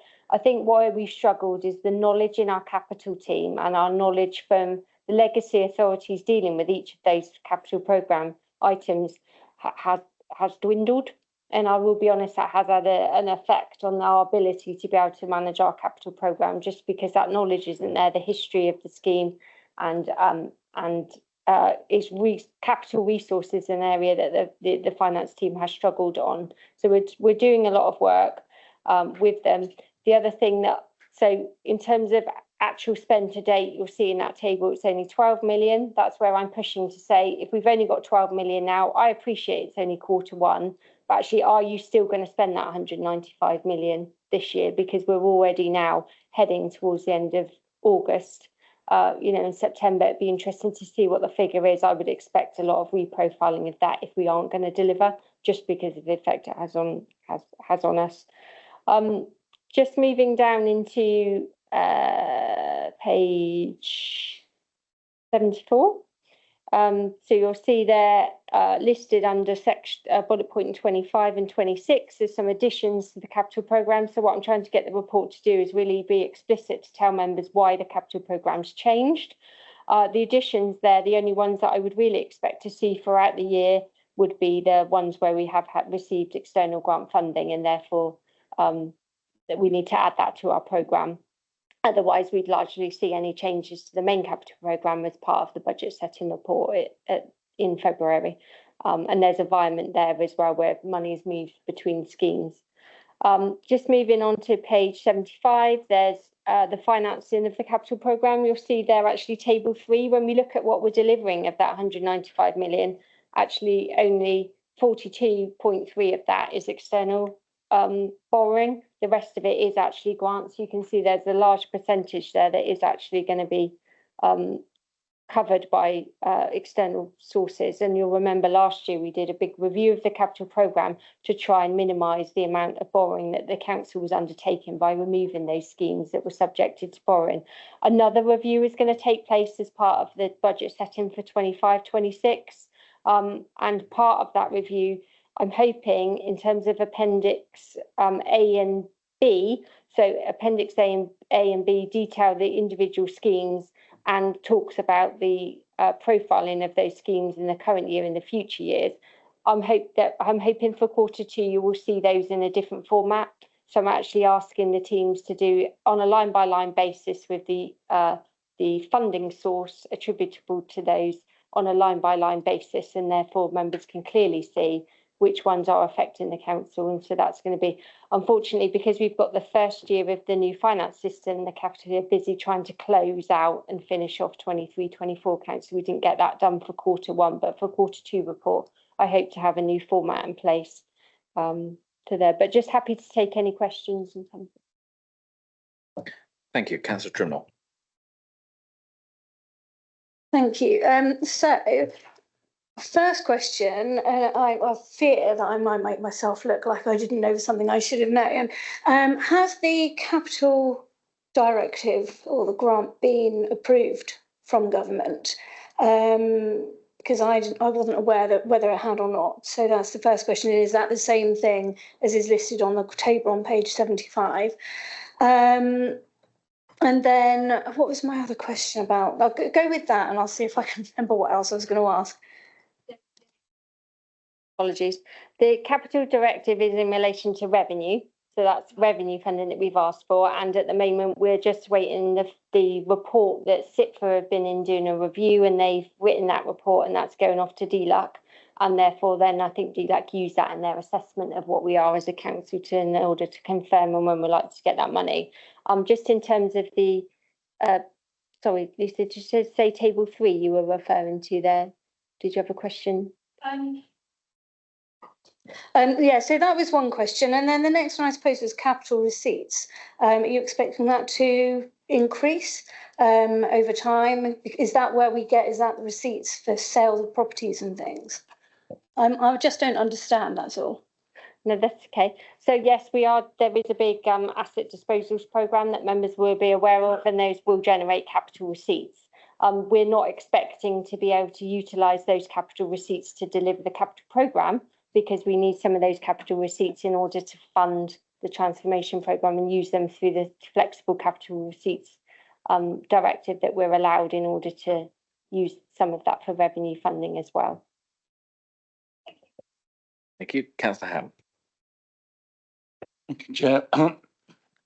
First question is a bit grey because I presume at the beginning of the year we set a budget around capital spend. Reading the paper, it seems so we're delaying year on year. And surely this must have a bigger cost implication with inflation and all things increasing. So how accurate is the original budget when we are year on shifting things on to another year? And I've got a second question, but take that one first. Okay, so in terms of things shifting along in the capital programme, we would only borrow money or keep the money in if we received external funding and we were allowed to keep it for that scheme, despite the delays, we would keep that in the bank account and be earning interest on that.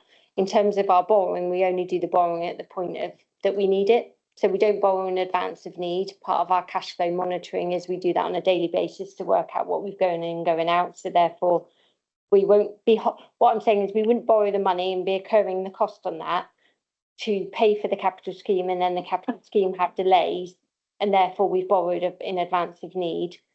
But what I'd like to do as part of the capital programme as well, despite the review that was done last year, I think we need to go back and look at some of the dates that some of these schemes were agreed. And actually, do we now have the capacity, or will we have the capacity as an authority with a reduced number of people to deliver on those schemes still? And actually, is it something that members still want to deliver in that timescale, or would it be that we would have to naturally push it back because we just won't have the resources to deal with it? I think part of the question also was where you're saying we may not have the resources in terms of personnel to deliver that. If we are constantly reprofiling and putting things back, then the cost of those things will be increasing over time. So do we need to be reviewing that budget at the same time as reprofiling it? Yes, so we would, and also what we've seen with other schemes is the scheme, certainly in relation to housing, what the scheme has then been able to deliver within the budget allocated has been less. So it will come back as a revised schemes in terms of they can't deliver all what they said they were going to do, and therefore that's been downsized to accommodate any delivery within the budget envelope rather than asking for additional money. Occasionally we will advise to go back and take it back to members to ask for additional money. But yes, you're right, delaying does have a an effect, especially on construction costs, as we've sseen go up. Councillor Ham. The second question was the bottom of page 72 around VAT. I think the bottom few words says a breach would likely cost the council several £1 million. I would have thought VAT on this sort of work was black or white, shouldn't be a grey area. And I'm wondering why it's highlighted as a grey area. The interesting question is, I think I got asked this in pre-agenda as well, and it's all to do with the council has to do what's called a partial exemption calculation. So we're only supposed to claim back VAT in relation to delivering VAT out to the authority, if that makes sense. So we can only claim back what you pay out effectively. That's what happens in a normal business. Because the council receives what they call exempt income, so sport and leisure income, rental income, that's classed as exempt, therefore there's no VAT on that. We have to do a calculation to make sure that we're not claiming more than we should be. And in relation to capital schemes, that can mean that if that capital scheme delivers what we call exempt income, we won't be able to claim the VAT back on that. That's why when we look to do schemes, we have to be really careful about assessing the VAT implications on that, if there's any kind of exempt income in relation to that. That's why leisure schemes, for example, leisure centres always cause this a major issue, because predominantly a lot of their income can be exempt income.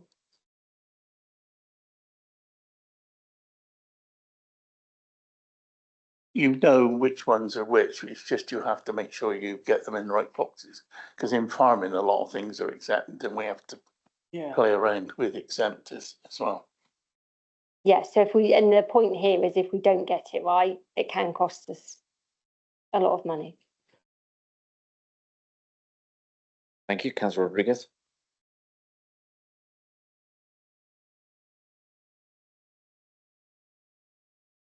Thanks, Chair.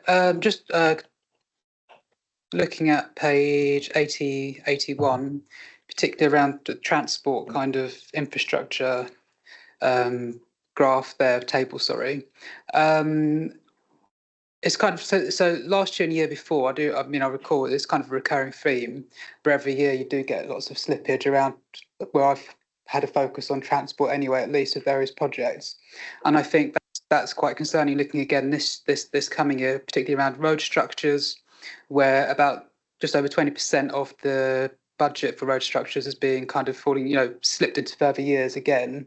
What I'd like to know, which I appreciate I'm not going to get now, but is the detail around those sorts of projects and what's being delayed and slipped further even more again. And I think the concern for me, kind of looking at the bigger picture for this council, is those sorts of projects are the ones where our residents can kind of see and value straight away, is when we improve roads, etc., etc. And that's kind of, to some residents, kind of one of the basic things that we should be doing, such as well as collecting rubbish, etc. So if we're not delivering on those, it's kind of the perception that our residents then have on this council of not delivering the basic kind of services that they expect us to deliver. So it's kind of that reputational impact as well that the council has by not delivering on the projects and continuously slipping them into further years. So just some detail really around the road structures, what's being delayed, and obviously there's a bigger question there really, or comment around reputation. Yeah, that's fine. I'm happy to take that away. I think if in the revenue report from memory, there was a line around revenue costs for roads and maintenance has increased. So I think what's happening is we're not getting to those capital schemes. Therefore, it's having a detrimental effect on our revenue because we're having to do repair works. So yeah, I'll take that away and get a proper answer for you on that one. Thank you. I'm not seeing any other questions around the room at the moment. So again, thank you for the report. As you said, we'll get further updates on this with, as I understand it, further information within the reports. We will cover the having the detail, the grants that are available, and making sure that they're not going to expire by the time we've reprofiled it.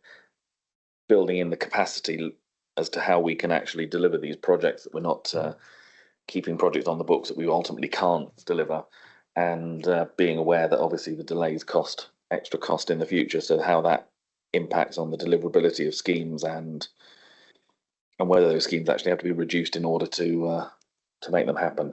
But if members are happy that we make those comments to executive and that they're aware of that. Not seeing any dissent. So what I'm going to make a suggestion to members is we've been going for a little while now, so I'm going to suggest we make a comfort break and restart again at 12:10. So that's just under 10 minutes. So thank you very much, and we'll restart again at 12:10.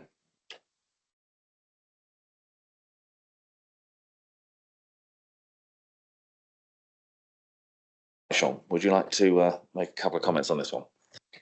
Yeah, thank you very much, Chair. It's obvious, isn't it, that any of us would rather we weren't having to look at this again. But it is worth saying that when we thought for vesting day that we had to put in a generous banded scheme, the work that the officers have done proves to us that it's in places not as generous as we expected. And I thank them for the work they've done in looking at those councils that have declared a Section 114 notice, because it's quite interesting to look at the more generous schemes in those councils. So we have to look at that. I also just wanted to make the point that at the previous executive meeting, we did take out some of the options for consultation. So the consultation has gone out with some of those options that we found most unattractive and unacceptable. But I'm very happy to hand over to the officers, Richard and Sean. They have given us a very detailed report, for which I thank them. Thank you very much. Mr. Beattie, do you want to introduce this? Thank you, Chair. Thank you, Councillor Leishon. Good afternoon, members. As Councillor Leishon said, I'm joined by Sean Warren this afternoon. Sean will actually have the dubious pleasure of actually replacing me in a couple of days' time, as I'm leaving at the end of the month. I'm also joined, hopefully online, by Simon Doyle, who is one of our benefits specialists and who has actually had the task of actually producing much of the data that is actually appended to the report today. I'll just take, if I may, 5 minutes just to give you some quick background and overview of the paper and what it's seeking to do. As has been mentioned, essentially the report covers consultation in respect of proposed changes to the council tax reduction scheme for the coming financial year 25-26. By law, the council is actually required to set its local council tax reduction scheme in advance of each financial year. And for practical purposes, we essentially need to agree the scheme by December to allow us the time to actually make any changes required so that we can implement it in time for the annual billing processes which happen in the February of the following year. The council tax reduction scheme is actually divided into two parts. The pension age scheme, the rules for that are essentially set by central government, and we are not able to change those. However, the scheme for working age people is entirely set locally. So we essentially have to come up with a local set of rules and decide who will qualify for support. In setting the scheme in December last year for the current financial year, Council agreed at that stage that actually a full review of the scheme would be undertaken during this year for the coming year. And essentially that decision was driven by the financial emergency and the need to try and find savings, if possible, from the scheme. So clearly that is going to involve actually making changes to the scheme. Where we make changes to the scheme, we are required by law to undertake a full public consultation exercise. Councillor Leishon has already mentioned the fact that in July, the executive considered proposed changes and agreed to proceed to consult on 4 proposed changes, which are essentially outlined in this report. The Scrutiny Committee today is being asked essentially to consider those 4 proposed changes and respond as part of the consultation process. To assist you in doing that, we've also included quite a bit of background data in relation to the scheme generally, but also to cover how the impact, essentially, if we were to implement either individual options for change or indeed all of them. So I'll just run through very quickly what's in the report. The financial impact is contained and risks are contained in sections 16 to 18. There's quite a bit of more background then in sections 32 to 47 of the report. That summarises the current council tax reduction scheme. It also gives an overview of a comparison exercise that we've undertaken where we've compared our existing scheme against a range of other local authorities. We've actually used that to help us focus on and identify areas where we may need to potentially change our scheme. And essentially, we've looked at those areas where we're currently being more generous, perhaps, than most other authorities are. But as Councillor Lation's mentioned, an interesting byproduct of that piece of work is that it's identified that whilst our scheme is quite generous at the headline level, in that we pay 100% reduction to those on the lowest incomes, it's actually identified that when you lift the lid and look at the detail below, that actually in many cases we're already less generous than quite a number of other authorities. That section of the report also contains a summary of the potential impact of implementing these changes, an update regarding the exceptional hardship scheme, which runs in tandem with the main CTR scheme and allows us to make discretionary payments, and just summarises the timetable for a decision later in the year. And then, as I've mentioned, there are a range of appendices which include more detail in relation to various aspects of the scheme. I'll very quickly just run through an overview of the changes that are proposed. So the first change, which is referred to as Part 1 in the report and appendices, would see us reducing the overall level of discount to a maximum payout of 75%. And there are proportionate reductions as well for lower bands in that. So that essentially for those on the lowest incomes would be a reduction from a current 100% to 75%.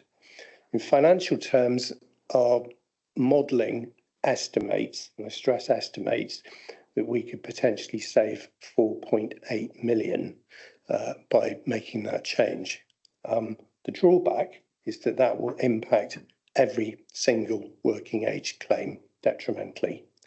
And realistically, just because you withdraw the benefit and essentially charge more council tax, doesn't necessarily mean that that council tax gets paid. So again, the comparison exercise that we've undertaken would indicate that actually where we drop below 100%, actually our collection rate is likely to drop as well.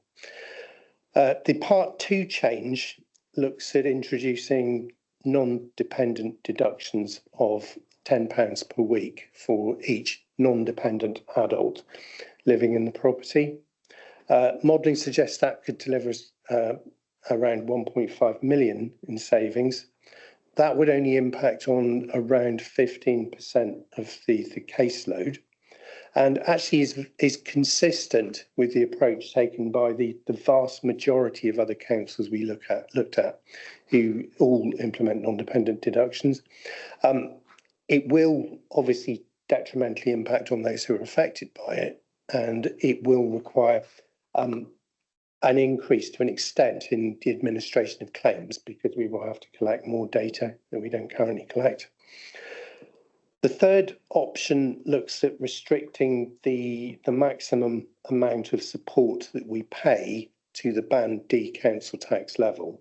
So what that means is if you live in a property that is above Band D and you qualify for a council tax reduction, the maximum payment that you would get would be based upon what the Band D council tax level would be. So if you're living in the higher banded properties, again, you would end up being asked to pay more.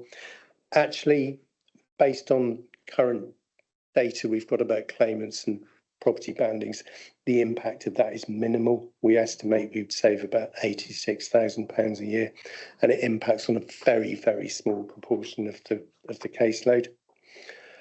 And then finally, the fourth option we've looked at is essentially looking at reducing the period of time that we currently backdate claims. So our current scheme essentially gives us discretion to backdate for up to 12 months. Very few of the other authorities that we looked at currently do that. So again, we could relatively safely reduce that to a much shorter period of time, and we're proposing a month. Whilst I don't have detailed modelling data in respect of that, anecdotally, we do know that we only backdate in a very small number of cases. So that isn't going to save a huge amount of money if we do that. And then just finally, what we've actually looked at is what the combined impact would be of actually implementing all of those options. And essentially that would give us potentially a total saving, we estimate, of up to about 6.4 million. But that's going to impact, implementing all of the options impacts on absolutely every single working age claimant. And some of them will be impacted potentially by more than one option. That essentially taking 6.4 million out would, significantly reduce the amount of support we provide.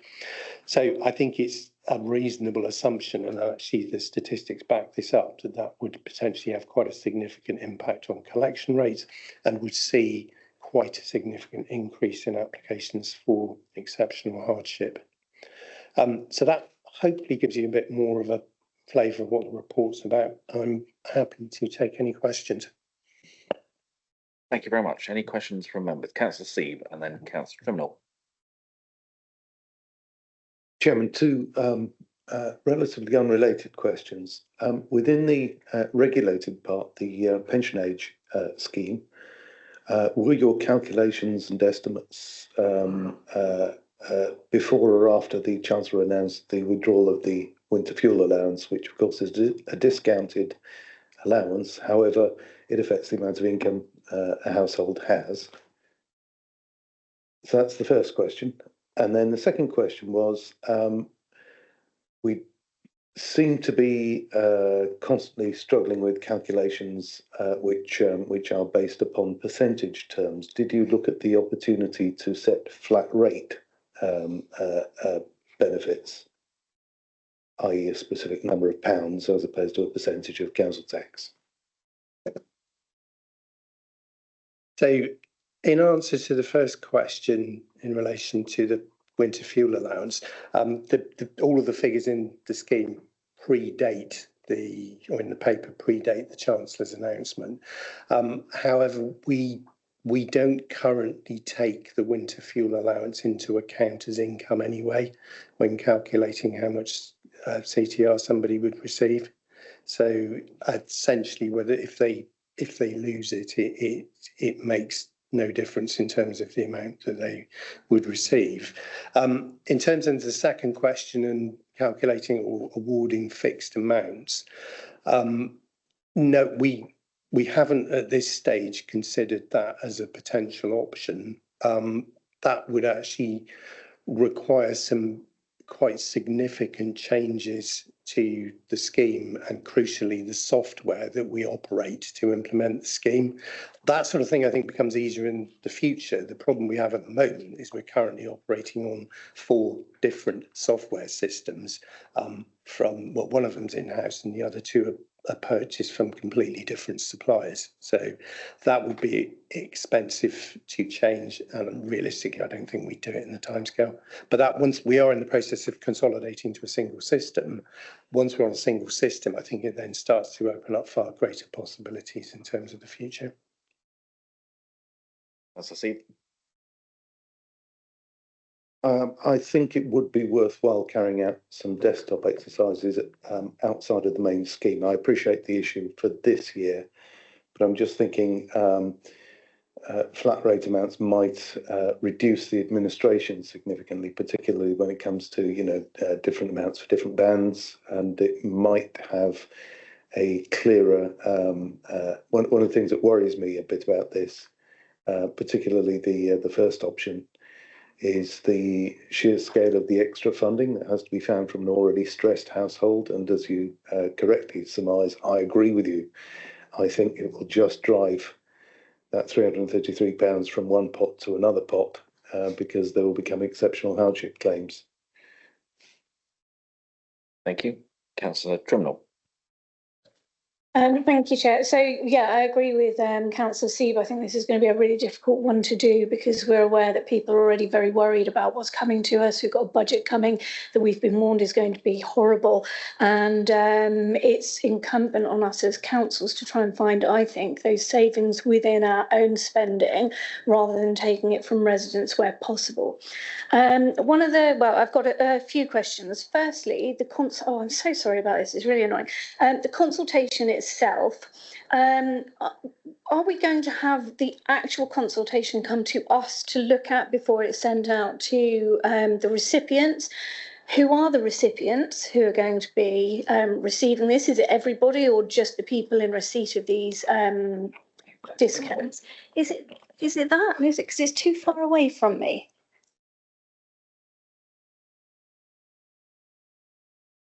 Well, it might be working here. Yes. So life might be a bit better now. I'll talk for longer now. So anyway, I want to know who the consultation is going to. If it's going to come to us for us to look at first and decide what we think about it and whether we feel that it's appropriate to be sent out.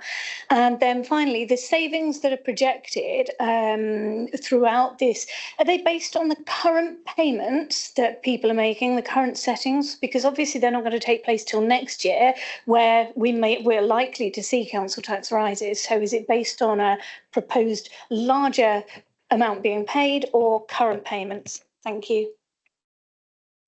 I'll take the last one first. So the figures in the report are all based on current year's spend. So yes, the savings estimates are based on the current year, and you're quite right. If obviously if council tax increases, which it's highly likely to increase by 5%, possibly more, who knows, then obviously that potentially will increase the level of savings that you're taking.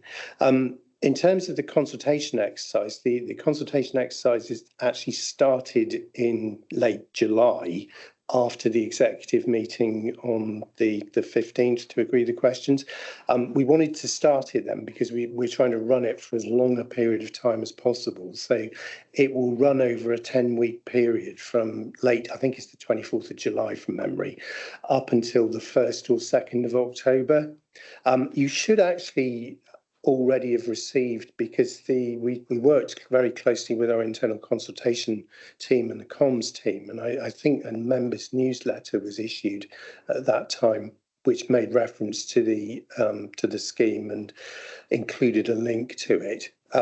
Essentially, this meeting is the opportunity, because you have the consultation questions in front of you in the appendix to this report. So this is the opportunity, firstly, for Scrutiny to respond to the consultation.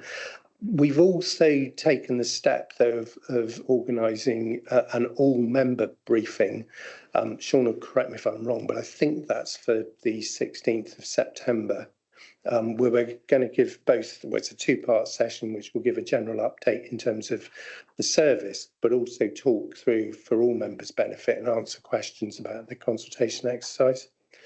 In terms of who we're contacting, we've specifically made contact with all existing working age claimants by email where possible, and where not, we've written to them. But the consultation exercise is open to all to respond to. So we're advertising it on our website. We've also made contact with a number of third-party organisations who are who've got a vested interest in this. So housing associations, citizens advice, those sorts of agencies, as well as contacting local district, town, parish councils, because obviously how much council tax support we're providing has an impact as well in local areas. So we've tried to go as wide as possible with that.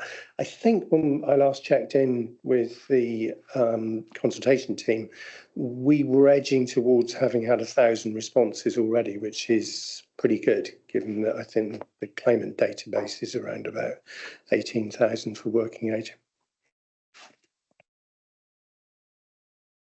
That's really interesting. I must have missed that. I've only got appendixes for items 10 and 11, so I didn't see the questions because I did think it might be me. I might just have missed it, but I had 3 the last time I looked, and one of them was the updated agenda, and then items 10 and 11.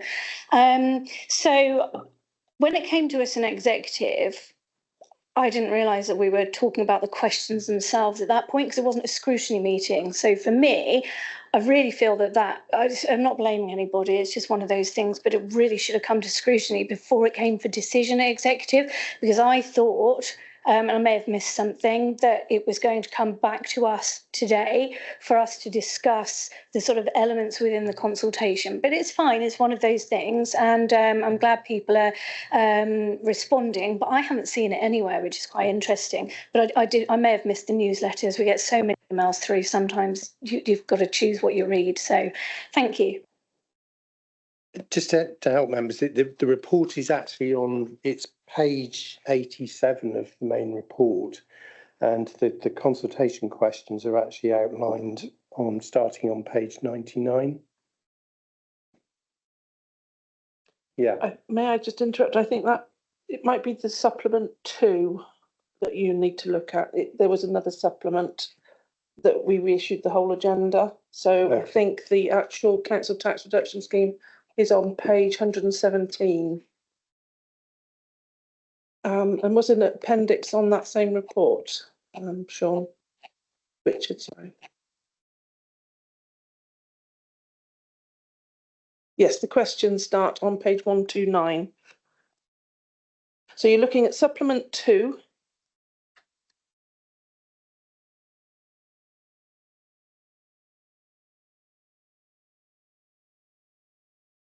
If everyone refers to supplement 2, that will have the whole of the agenda. A 196-page agenda. Yeah, I haven't got the questions on there. Yeah, if you go to page 129. 129, it's part of the report. It's not a separate document. Appendix 1. Okay. Councillor Rodriguez, did you indicate you wanted to speak? Sorry, just you.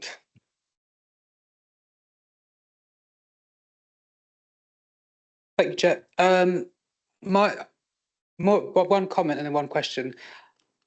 Obviously, this council is going to have to make a decision at some point about this. My biggest concern looking at all these options really is that someone who is perhaps struggling the most, getting that full 100% discount, they're the ones that are going to be impacted the worst and going to have to find some money from somewhere to pay any level of council tax. And that's really worrying for me and for some of the residents that I represent as well in Bridgewater East and Bordrip. And I don't know, I'd probably caution against that particular measure at the very least, but you know, I don't know. I'm just really concerned about that. The question that I have really is, where can I find, if it is available, a kind of a breakdown of which kind of divisions or areas in the council are impacted most or have the most kind of recipients of this kind of council tax reduction scheme? Is there anything on there for us to see the areas that would be most affected in the council?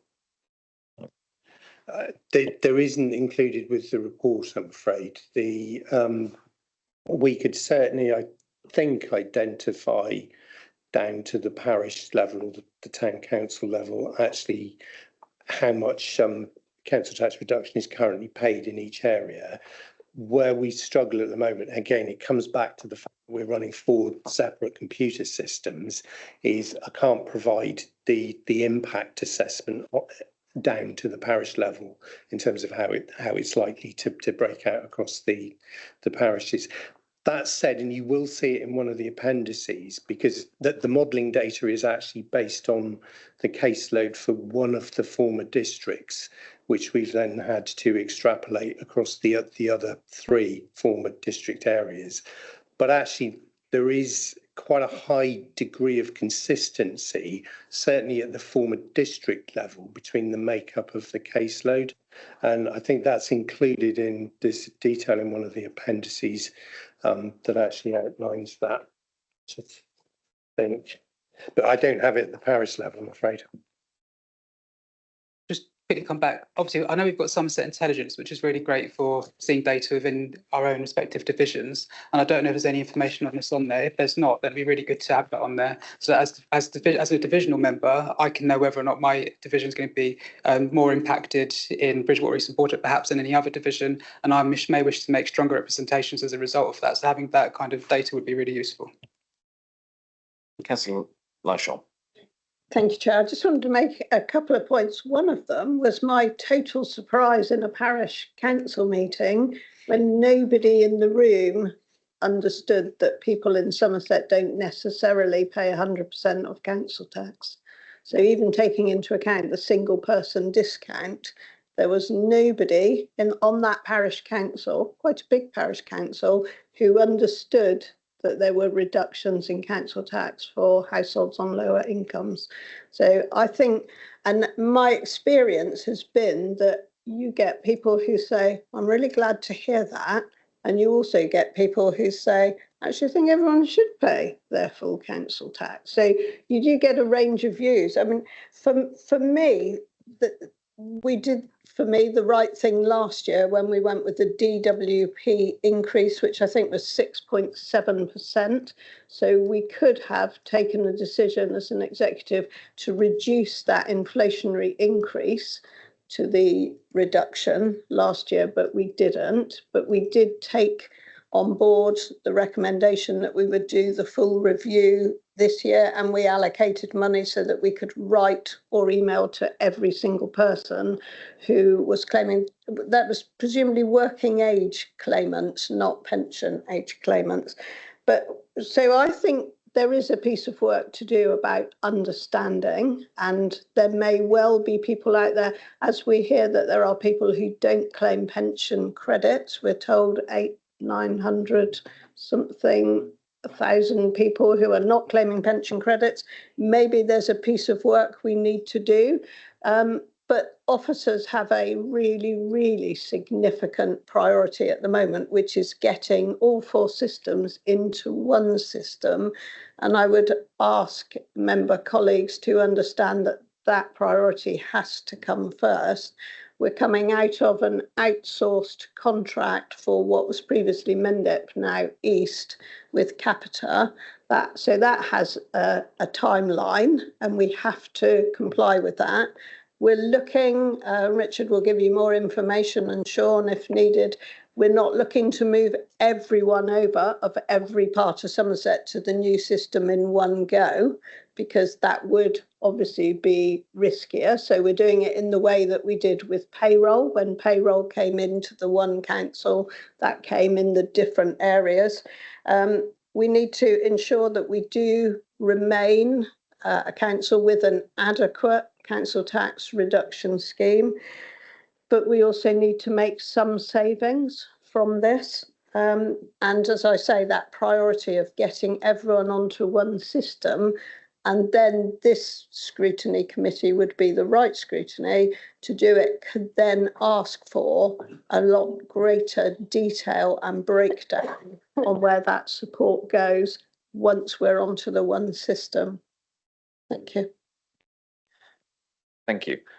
Just for members' information, the comms team have put up some information in the chat on the meeting, which is confirmation of the briefing meeting and the fact that the member information sheet was issued on the 24th of July relating to the consultation.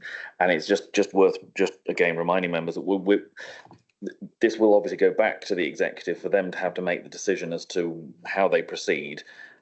We're being asked today to make our recommendations on the 4 options in front of you as to whether we think those should be ones taken up by the executive, or whether we believe that they shouldn't for whatever reasons we would decide.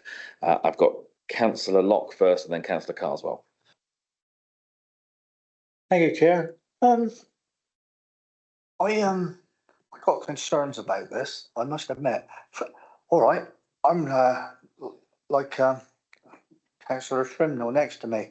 I missed this as well, and I'm wondering how many members of the public out there have missed it as well. And I have serious concerns about this. And well, I'll leave it like that at the moment. And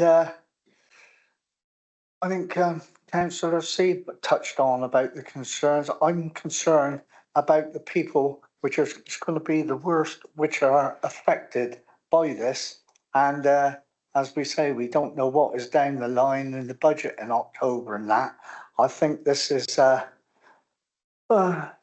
won't say it's sneaked in anywhere, but it's crept in under the radar, and especially when I know the consultation on another issue, which is not for this committee. I'm, you know, I'll leave it as I've said. My concern about this, serious concern about this at this moment. Thank you, Councillor Carswell. Thank you, Chair. I think I'm along similar lines. I've grave concerns over the reduction in discount from 100 to 75% for people on very low incomes. And if they're on some sort of benefit and they fall into band 1, their benefit could be used to pay council tax. And proportionally, even if your council tax works out only £50 a month, if you're only earning £400 to £600, that's a large amount of your income.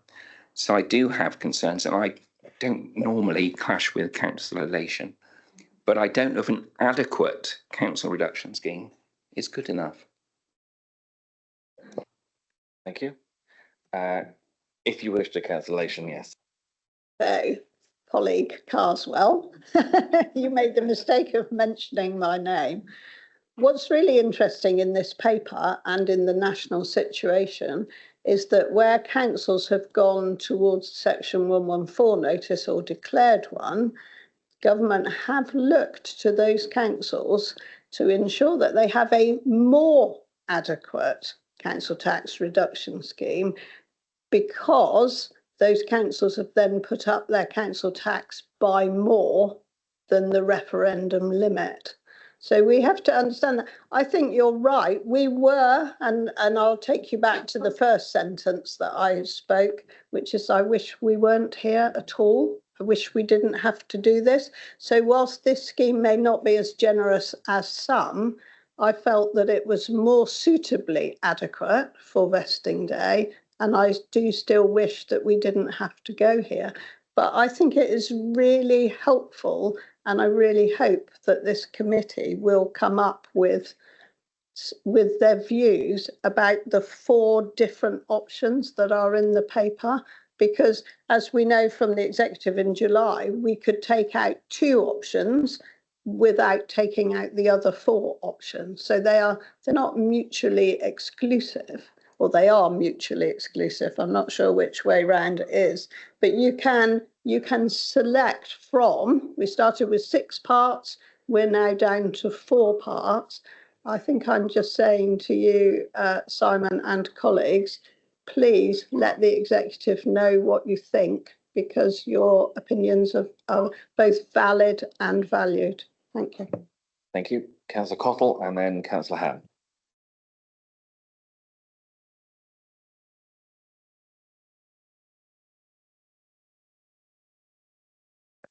Got it, it's working. Okay, thank you, Mr. Chair. Yes, this is a difficult one for me. I like to support Liz because I know that she always tries to do the best. But at this particular time, I'm going to agree with Simon. And I'm also going to mention that compared to Bridgewater, where you are, I think that my area is probably more problematic in that respect than your area.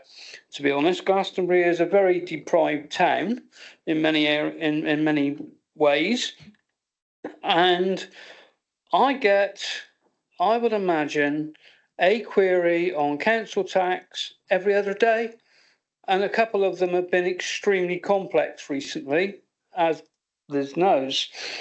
And my biggest fear is that my whole time as a councillor will be taken up by pushing people who've got real problems financially in the right direction.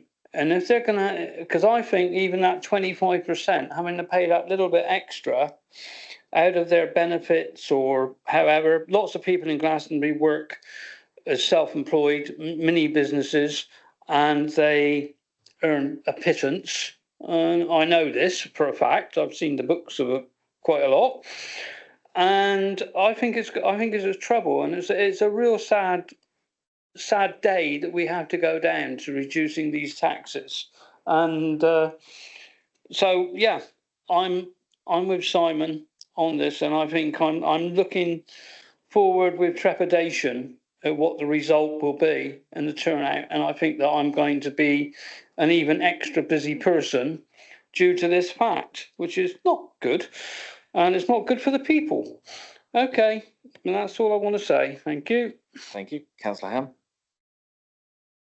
Thank you, Chair. I'm equally concerned about this paper. I don't think I've probably got quite as much deprivation as Councillor Cothell, but I certainly have got some. I welcome that they've gone for a whole 10-week consultation on this. I think that's good. But I can't understand what they're going to get out of the consultation other than negativity. It is going to increase the people's ability to pay. The increase will be in not collected council tax. And to me, it's like turkeys voting for Christmas.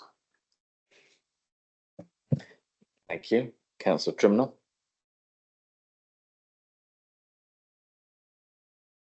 So I've been thinking about a reply that you gave me about council tax going up, and obviously that's a concern, because obviously we're basing these figures at the moment on how much people would pay on current council tax, when it's literally not going to be the same. We're almost certain to put the council tax up. And in fact, you did mention 5% or maybe even more. And I thought, well, under what mechanism would that be? Are we planning a referendum on raising council tax?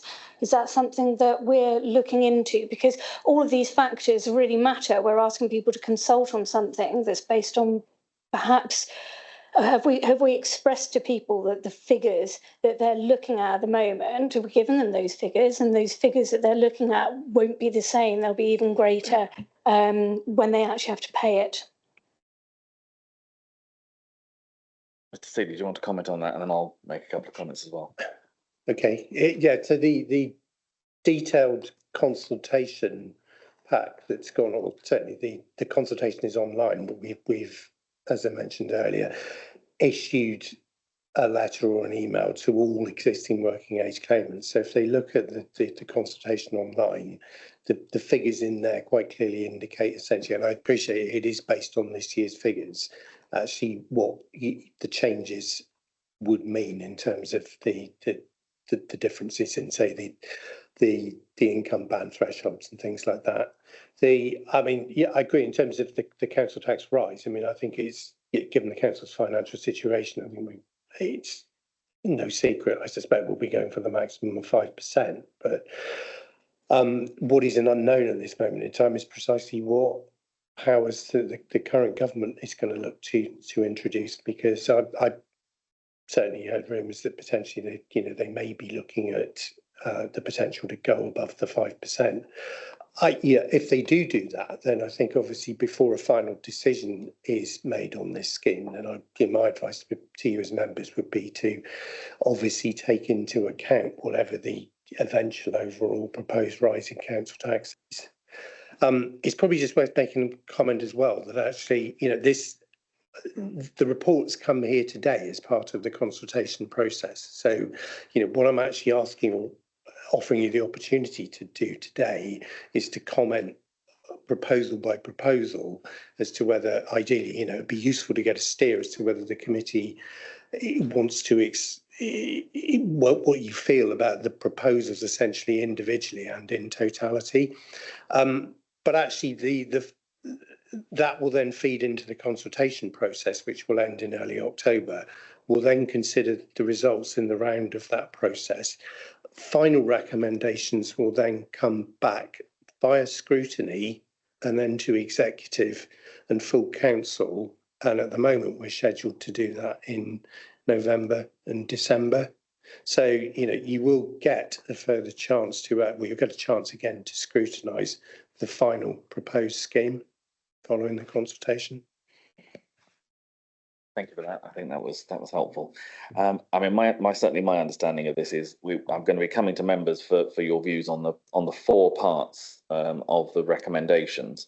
Part one, in effect, is the biggest saving potentially of 4.8 million, but we're being told that potentially if the collection rates dropped at the same rate that they do across other authorities, that could cost us 5.8 million, which potentially could end up with a net cost of £1 million extra. Part two is the non-dependence, which we're being told would require extra data.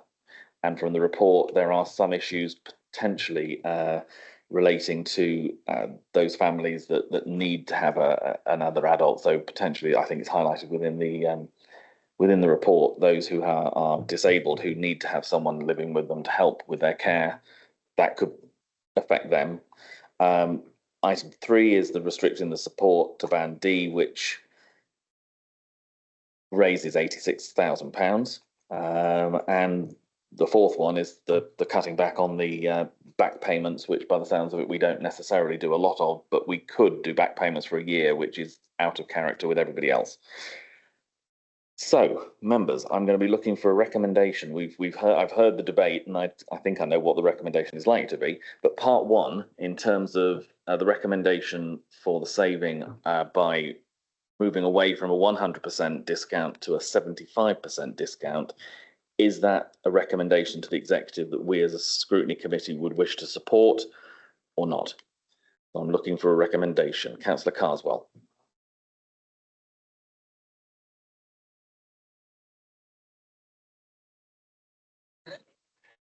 Sorry, I don't think I can really support the discount for those really on low incomes. And I do feel that the level of bad debts will rise as a result, which may, as you say, negate any benefit.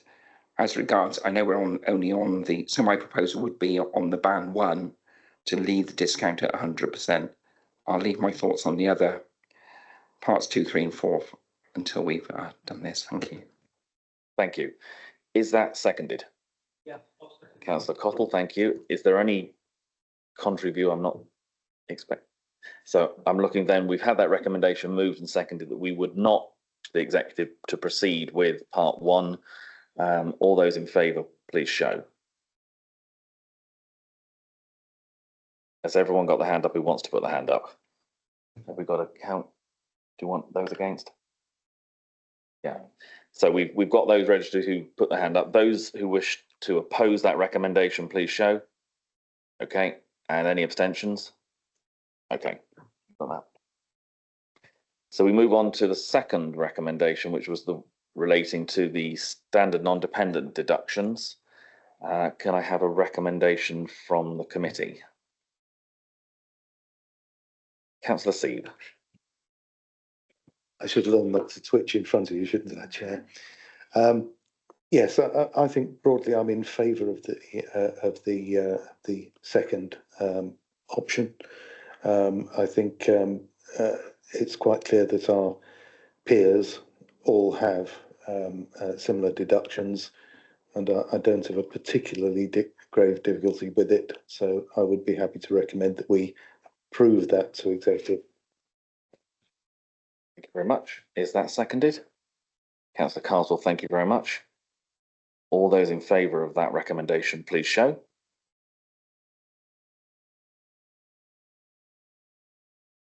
Any opposed, please show. And any abstentions? That's everyone voting. Thank you. So that's clearly carried as well. Item 3, part 3 is the restricting the support to band D tax levels. Any recommendations? Councillor Seed, thank you. I'm in favour of this. I think the very small quantity of cases that fall within scope is reassuring, and the fact that we have an exceptional hardship scheme in place should that be required. And I just think it's justifiable. Is that seconded? Councillor Carswell again, thank you. All those in favour of that recommendation, please show.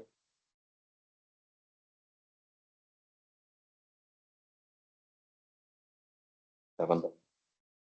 Any against, please show. And abstentions?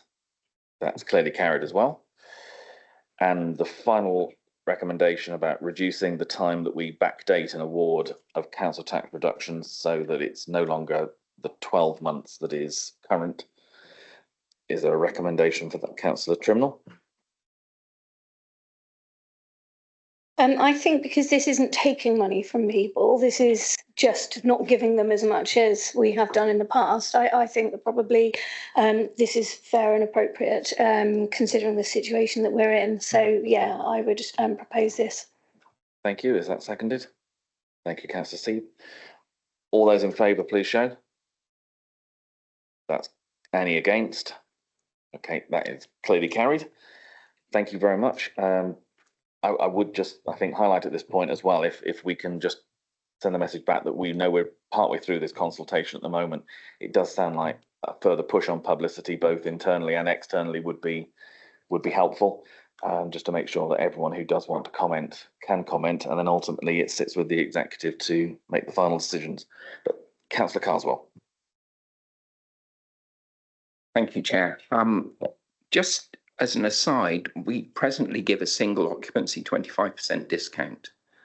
And I wonder whether we've looked at that, especially as many single occupants might be living in a band E, F, G, H, and really don't need the 25% discount. Mr. Thiel. I can hopefully answer that very quickly. Absolutely, I would absolutely love to, but we are restricted from doing so.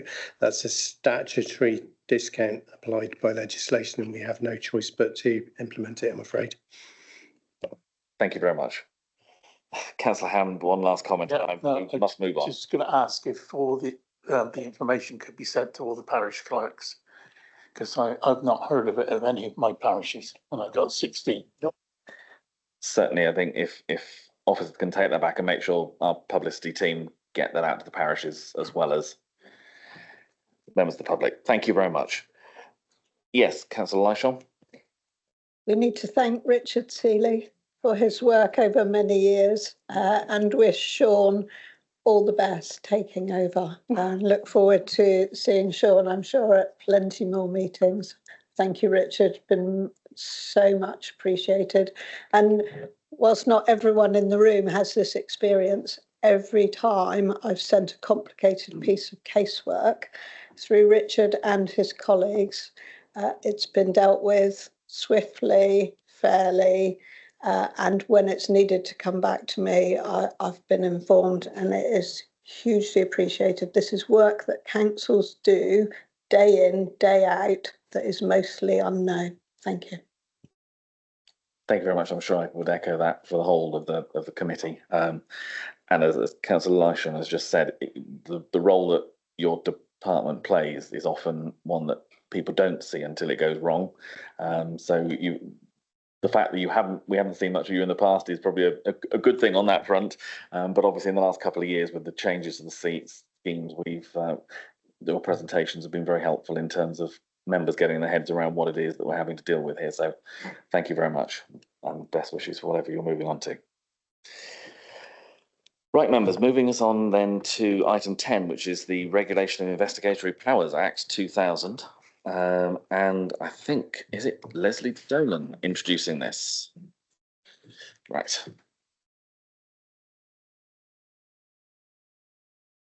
Good afternoon, members. I'm Leslie Dolan, Principal Lawyer and Deputy Monitoring Officer for Somerset Council.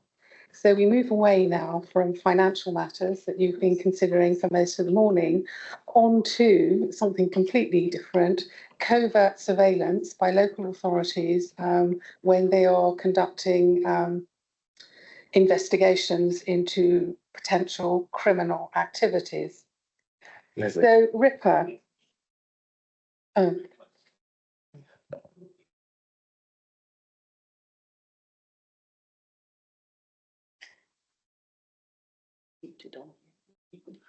Oh, let's have a look.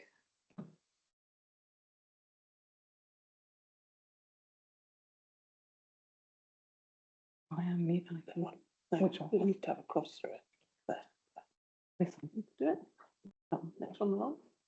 Cross. Okay. Cross that out. Click on that. Yeah. Thank you, Chair. I hope that's better for everybody. So RIPA, the recognised acronym for the Regulation of Investigatory Powers Act. This Act regulates the use of covert surveillance by public authorities. And when I talk about public authorities, I include there the police and any other agencies, including local authorities. Before any covert surveillance or the use of covert human intelligence sources, referred to as CHIS, is undertaken, this must be authorised by a senior officer, and in the case of local authorities wanting to use covert surveillance, this has to be approved by a magistrate. The Act requires the Council to have in place procedures to ensure that when required, surveillance is seen as necessary and proportionate and is properly authorised. RIPA is underpinned by a number of statutory codes of practice. Evidence secured as a result of the application of RIPA and those codes of practice is admissible as evidence in court. And the Council, as a local authority, is only able to use the RIPA powers for the investigation of offences. So the Investigatory Powers Commission, IPCO, is responsible for providing independent oversight of the use of these powers. Local authorities are required to provide an annual statistical report to the IPCO on their use of the powers, including the use of CHIS, and inspection of local authorities are typically carried out by IPCO commissioners every 3 years. This council was inspected in April of this year. The revised Code of Practice on Covert Surveillance and Property Interference, which was issued in August 2018, provides that a local authority, in addition to having a policy covering its use of covert surveillance, must have that policy approved by elected members annually. So this is the first time that RIPA has come before one of our committees since vesting day. As I indicated, we were inspected in April this year by one of the IPCO commissioners.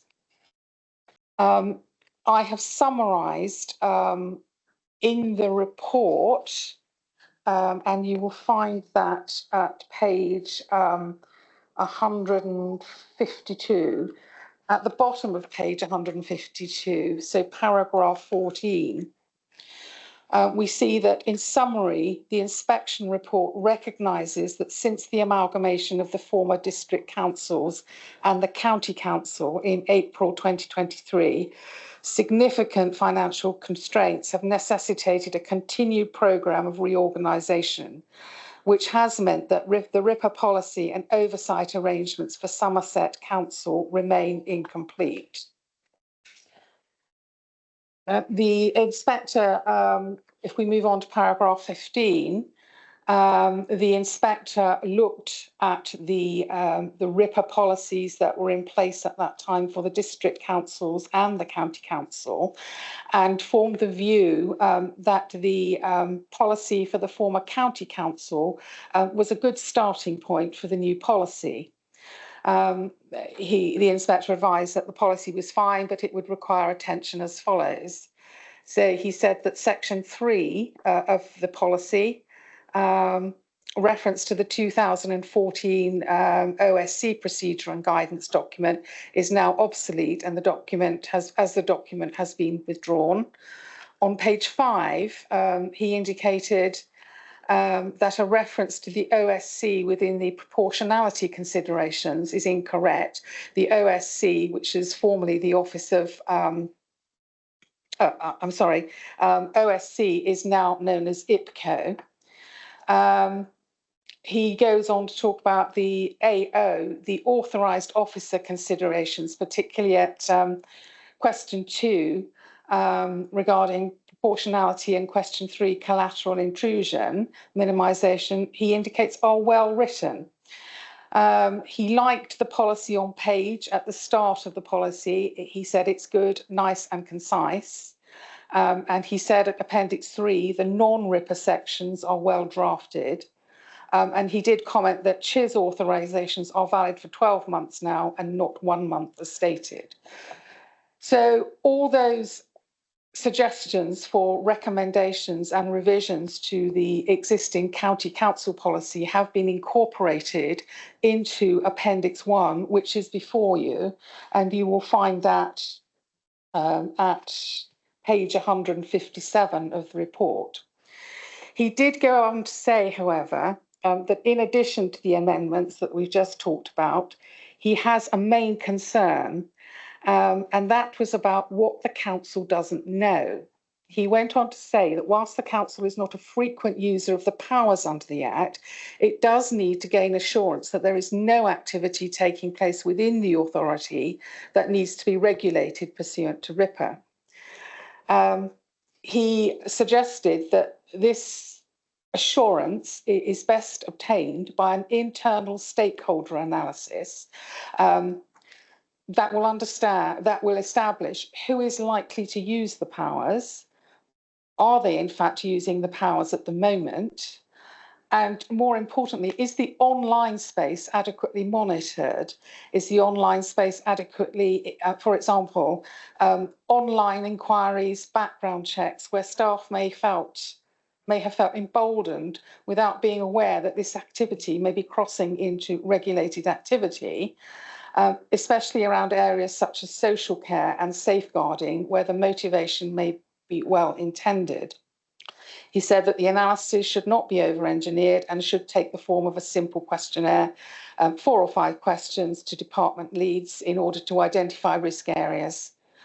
That internal stakeholder analysis is about to launch, and that is why the revised policy before you it is not complete.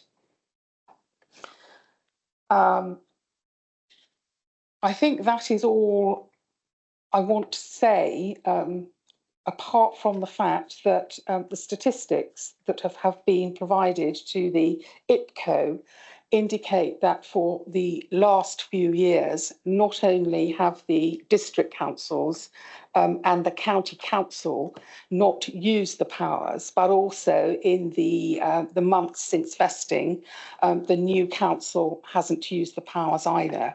So apart from that, Chair, I've nothing else to say, and I'm happy to take questions. Thank you very much. Councillor Sieve, then Councillor Triminall, then Councillor Cottle. Thank you. Firstly, in the document history at the beginning of the document, beginning of the policy document, there are a number of references to people who've been notified of changes to the document, which is horribly out of date and needs rewriting.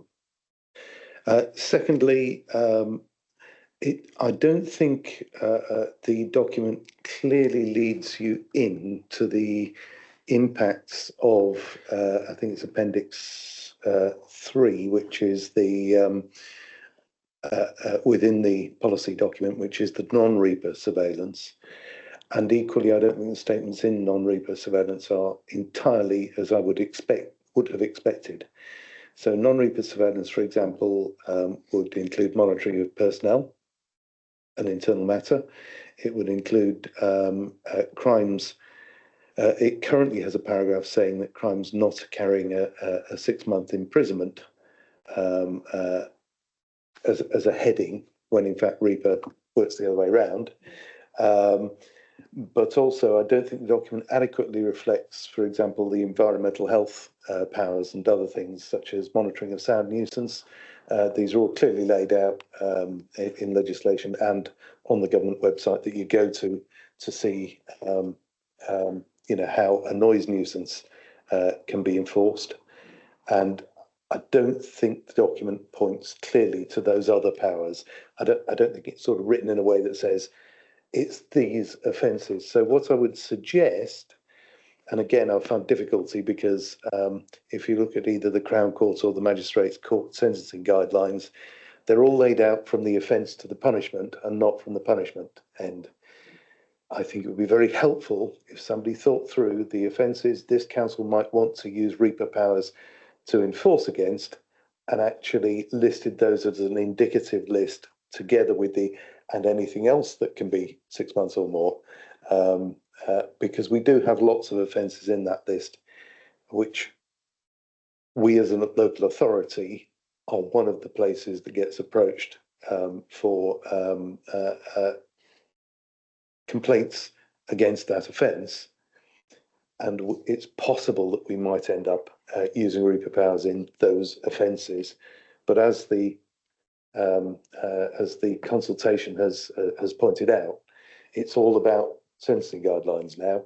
And of course, there are many sentences where the court has to take a view as to whether or not somebody poses a threat to the public before they will consider a custodial sentence, but which the lower end of the offence is firmly in our bailiwick. So I think I think the legal team probably need to help the enforcement officers to work out whether REPA is relevant, and equally help the public to understand whether they're looking at the right document for something which this council does for them. And it's just a general comment that I think it's upside down at the moment, the way that we're excluding stuff and saying what's included. I think it'd be much easier to say these are included. Indeed, Councillor. I've had a brief discussion with my own colleagues in the legal team to identify which offences we may be asked to consider prosecution, which come within RIPA. And we have found it difficult to come up with any.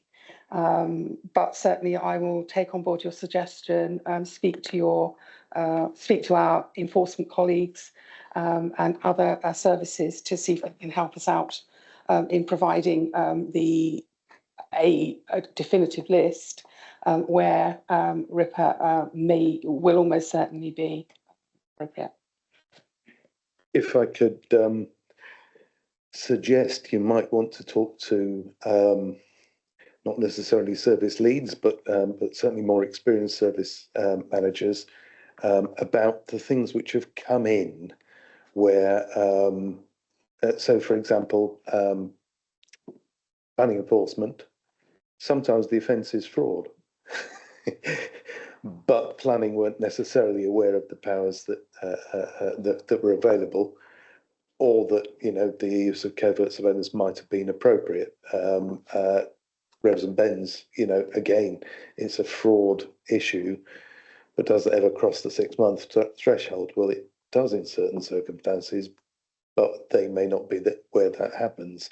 I just think it's very complicated. Well, it needs a lawyer. Just on the point you made about benefit fraud, obviously the local authority doesn't prosecute that anymore. That's something that we gave up, but that was certainly when we were prosecuting it one of the areas where RIPA came into consideration, because some of the benefit fraud offences did carry the 6 months imprisonment. But certainly I will take on board your suggestion, speak to senior managers, enforcement officers, and certainly I will go back to planning enforcement and we will seek their input, particularly in regard to inquiries that they may have received. I'm sorry, Chairman, I used to be a legal portfolio holder, so many axes to grind here. My concern would be setting evidence gathering powers and bounding them by present policy, when actually the powers cost us nothing to reserve. Whether we decide to prosecute or indeed investigate are executive decisions. That is separate from whether we should reserve the powers to ourselves, and I'm worried it would be imagine the hoo-ha if police decided they were not going to prosecute knife crime as a class. We have ground such as public open spaces. We get intelligence that, for example, drugs may be being traded on our property. we may need those powers in order to get law enforcement agencies elsewhere to the point where they have reasonable cause. Thank you. Councillor Trimnell. Thank you, Chair. So my question is simply around CCTV, which is mentioned in the report. We obviously have devolved responsibility for CCTV to parish and town councils, and I just wondered whether they are also required to be covered by this, whether we still have, or whether we are the responsible group for those responsibilities within, or have they also got to go through this as well? They will also have to undertake this process.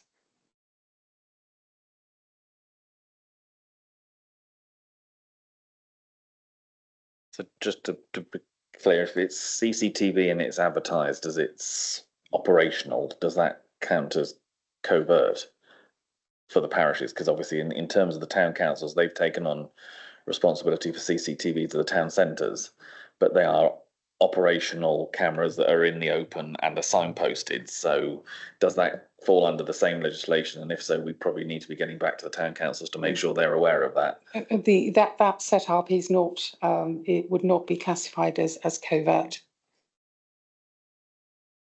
So it's primarily if we're doing this without making it apparent that we're carrying out surveillance. So CCTV, because it is open and advertised as such, then they're not going to fall under that. But Councillor Seed. Jeremy, just for clarity, it falls under other legislation. Councillor Cottle.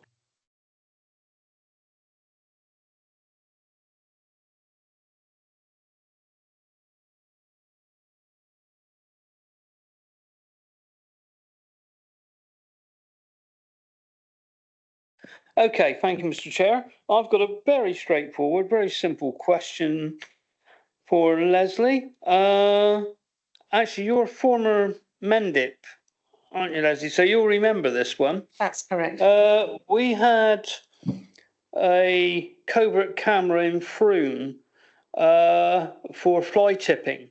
Can you remember that one? What I wondered is, because if you've got a known area where fly tipping occurs, and we have several, is that permissible to do that without a ripper if we can get enforcement to do it, to just put a camera there to catch them? Because it's my pet hate, by the way, and I just wondered whether we need that. I can't remember from back then, so no, we can't just ask our enforcement officers to erect a covert surveillance camera. And in fact, on the particular instance you talk about, I recall the ripper authorisation coming through and going through the proper approvals, and then the camera was stolen. Thank you, Leslie. I sort of did remember that bit as well, or something, but I wasn't going to mention that. Okay, thank you. Thank you very much. Any other comments from members? I'm not seeing anything. So if I can just refer you in your report to the recommendations before this committee are on page 150. If we start with the first three, if members are happy, that we note the contents of the report, note the outcome of the recent inspection, and note the authority's powers under RIPA. I'll take the 4 and 5 in a minute, but are members happy that we note those three things? Okay. Item 4 was saying we recommend to the executive that former county council's covert surveillance as attached to this report be readopted as amended as the RIPA policy. I think it would be fair to say we need to, with the comments that have been made, there are obviously some updating and amendments that need to be carried out before that recommendation could be made. So I think if we recommend that the comments that have been brought to the attention of the officer are built into the report before it comes forward for adoption. Are members happy with that? Okay. And item 5, note that the council's policy at recommendation 4 is reviewed annually by the executive. I've also, within the report itself, item 7.3 on page 168 says that review also includes it coming to this scrutiny committee. So I just wonder whether that should be explicit in that recommendation as well. It says it in the report, but just doesn't say it on the recommendation. Yeah, no, that is the intention. Okay. Every year for the policy at that stage be brought initially to this committee. So again, are members happy that we take that 5th recommendation with the addition of it coming to this committee on that annual basis as well? Okay, I'm not seeing any dissent, so thank you very much. Thank you very much for taking us through that. And we'll move on to the next item on our agenda, which is item 11, which is the Improvement and Transformation Programme Update Target Operating Model. And I think, is it Rachel Dixon? Are you introducing, and if you'd like to introduce your team or whoever wants to go first, get Sarah Scrutiny. Thank you. I've moved the mic close, so I'm hoping that's going to work. Good afternoon. I'm Sarah Scrutiny. I'm the Service Director for Strategy and Performance. And today we're here to talk to you about the target operating model. So within your packs, what you should have had circulated before is the, so I'm doing that glasses thing where I'm looking at you and I need to take my glasses off and then I look at my notes and I need to put them back on again. So you should have a copy of the paper to executive, along with a copy of the target operating model, a briefing pack that went to the, and some of you, many of you may have been there at the all-member briefing session on the 14th of this month. So that's in there. That gives you a much wider and broader update in terms of the improvement and transformation plan, but also a member briefing on the target operating model itself, which, oh, sorry, is you saying, Sorry, I just wanted to point out it's supplement 3 because it's not on supplement 2. It's a separate supplement if you want to look at it right now. Okay, thank you. Yeah. You will have if you look on.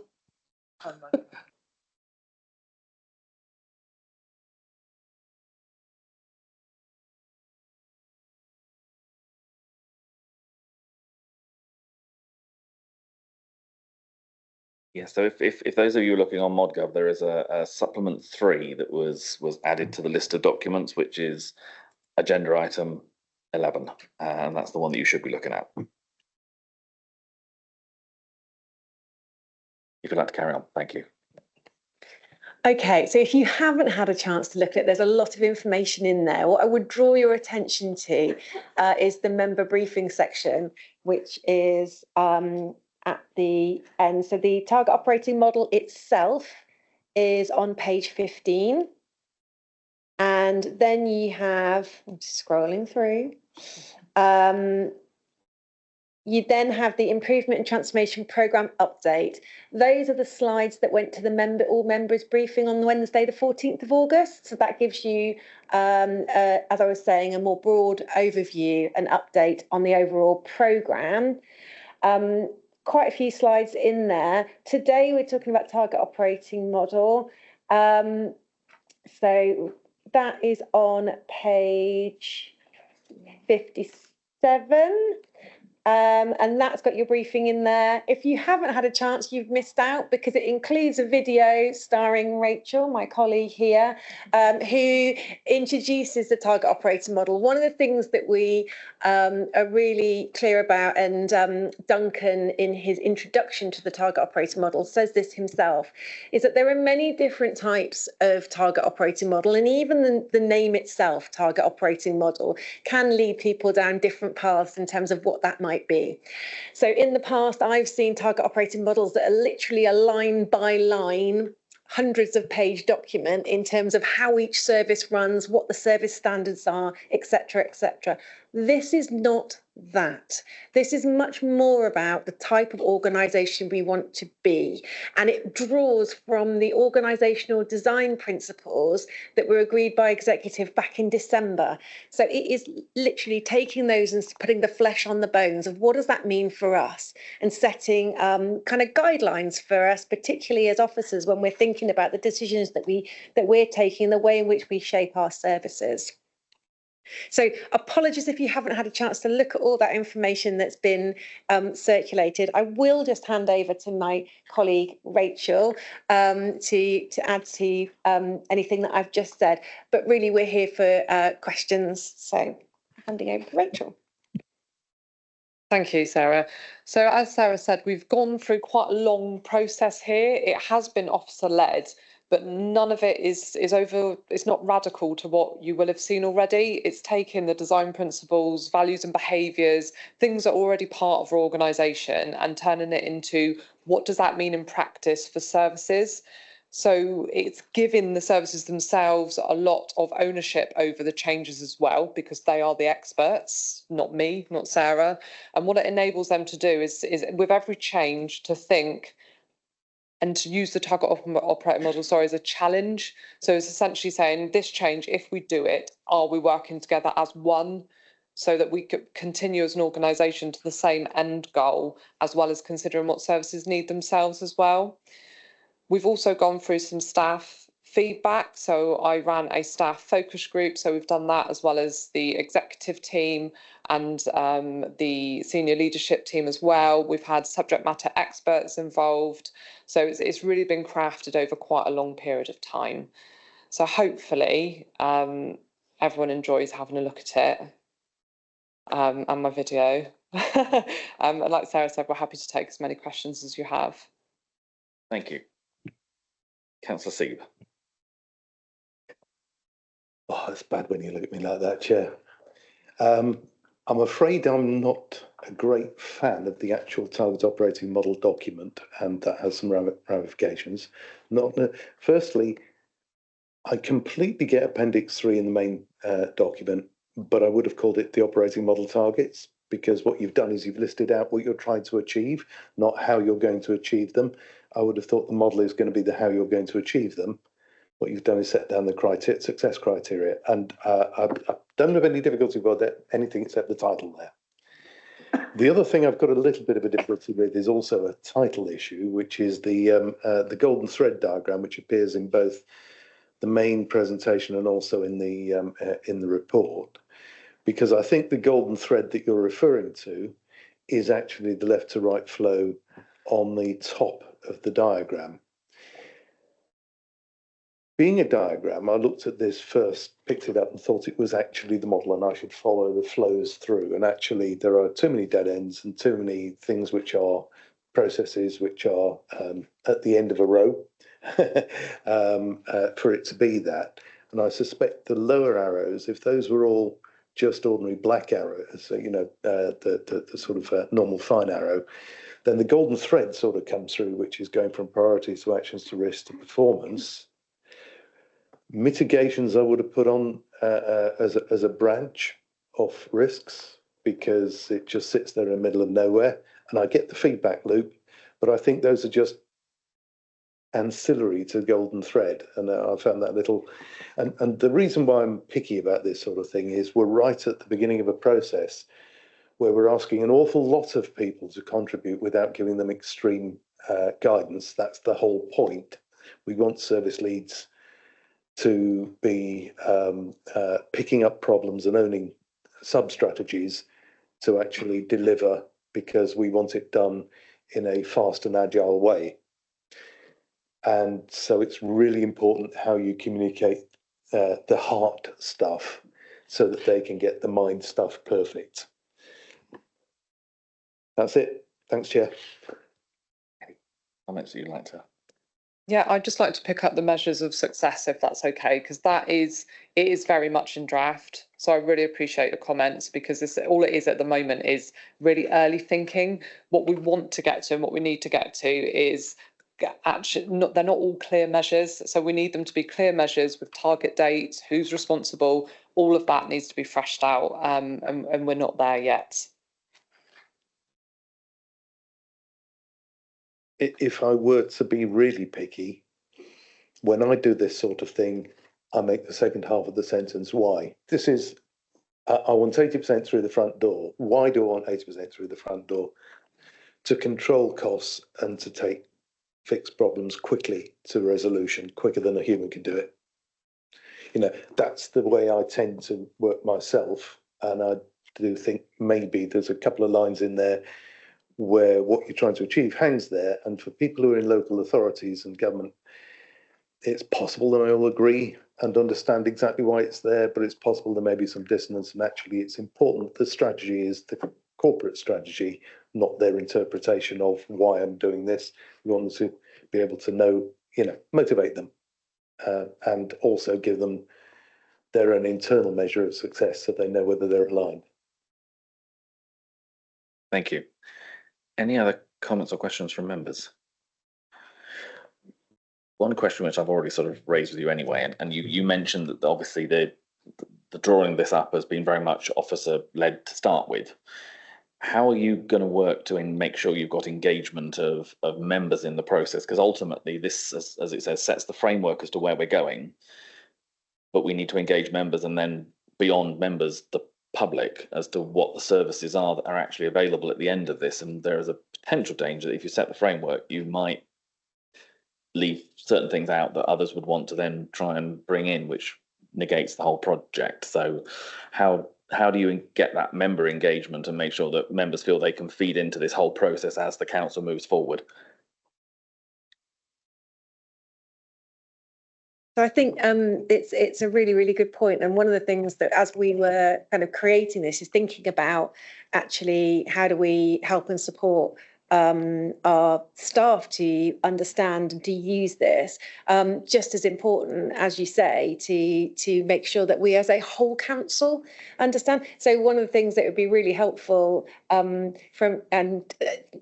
not wanting to kind of bat this straight back, but in terms of this committee and involvement as we kind of move forwards, how would you like to be involved as we progress this? Obviously, we'll be asking the same question of executive next week, in fact. Yeah, I think that is relevant. I think we do need to work out how we as a committee can feed into this process. Councillor Seed. Thank you, Chairman. You're being very generous. One of the worries that I have now the question's been posed as a member, I came up through the parish and district council route to where I am now, and a lot of the things that I worry about are place-centric. And I also worry about equity between places. And in the past, I've made suggestions in other arenas, for example, making the accounting system actually keep track of where spend takes place, to make sure that we're actually reaching all of the parts of the county and that we're not getting an over concentration on any particular part that is not justifiable, inequitable. It's not a county problem, it's just that particular place has good communications. And I can see that the words that are on the page at the moment, my slight concern would be the service down. The people services are automatically equal. This sort of thing. The old Somerset County Council organisation did a lot of services broadly across the whole area, whereas the districts all did the place-based focus stuff. And we do have a real challenge getting the balance right of, whether it's service or locality led. And by locality, I don't mean locality team led, but the absolute thing that comes up most often on my question list from other councils of the parishes is, who do I talk to? I've got this problem here and now, and it's a place-based thing. Who do I talk to? We just need to make sure that when we look through our lists of what's scoring well, that tie back to the community and that tie back to place is in there. Otherwise, we may become very powerful in the service areas and very weak in the locality, and equally weak in our control, because locality-based control is key to being fair. Thank you. Any other comments or questions from members? Okay.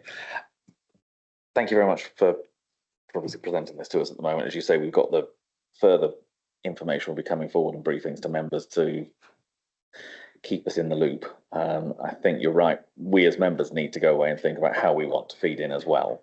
And I think if we can keep that dialogue open and also bring yourselves back, we're getting obviously updates on how transformation is happening. But certainly we just need to keep making sure we're all working to the same ends, rather than sometimes if we don't engage people early enough, it can cause problems further down the track. So, okay, if there's no further comments from members, let's say again, thank you very much from making something which is incredibly complicated understandable. And again, if for members who haven't had the chance to look through the documents and watch the video, you now know where they are. So please do avail yourself of that. Right, members, I think that brings us to the end of our agenda. So thank you very much, and we're only 5 minutes over my schedule. So thank you all very much. We will close the meeting, and for the Doctor Who coming in there, I thought for a minute, but thank you all very much, and we'll close the meeting and see you at the next scrutiny, if not before. Thank you very much, and thank you to those online as well. Thank you.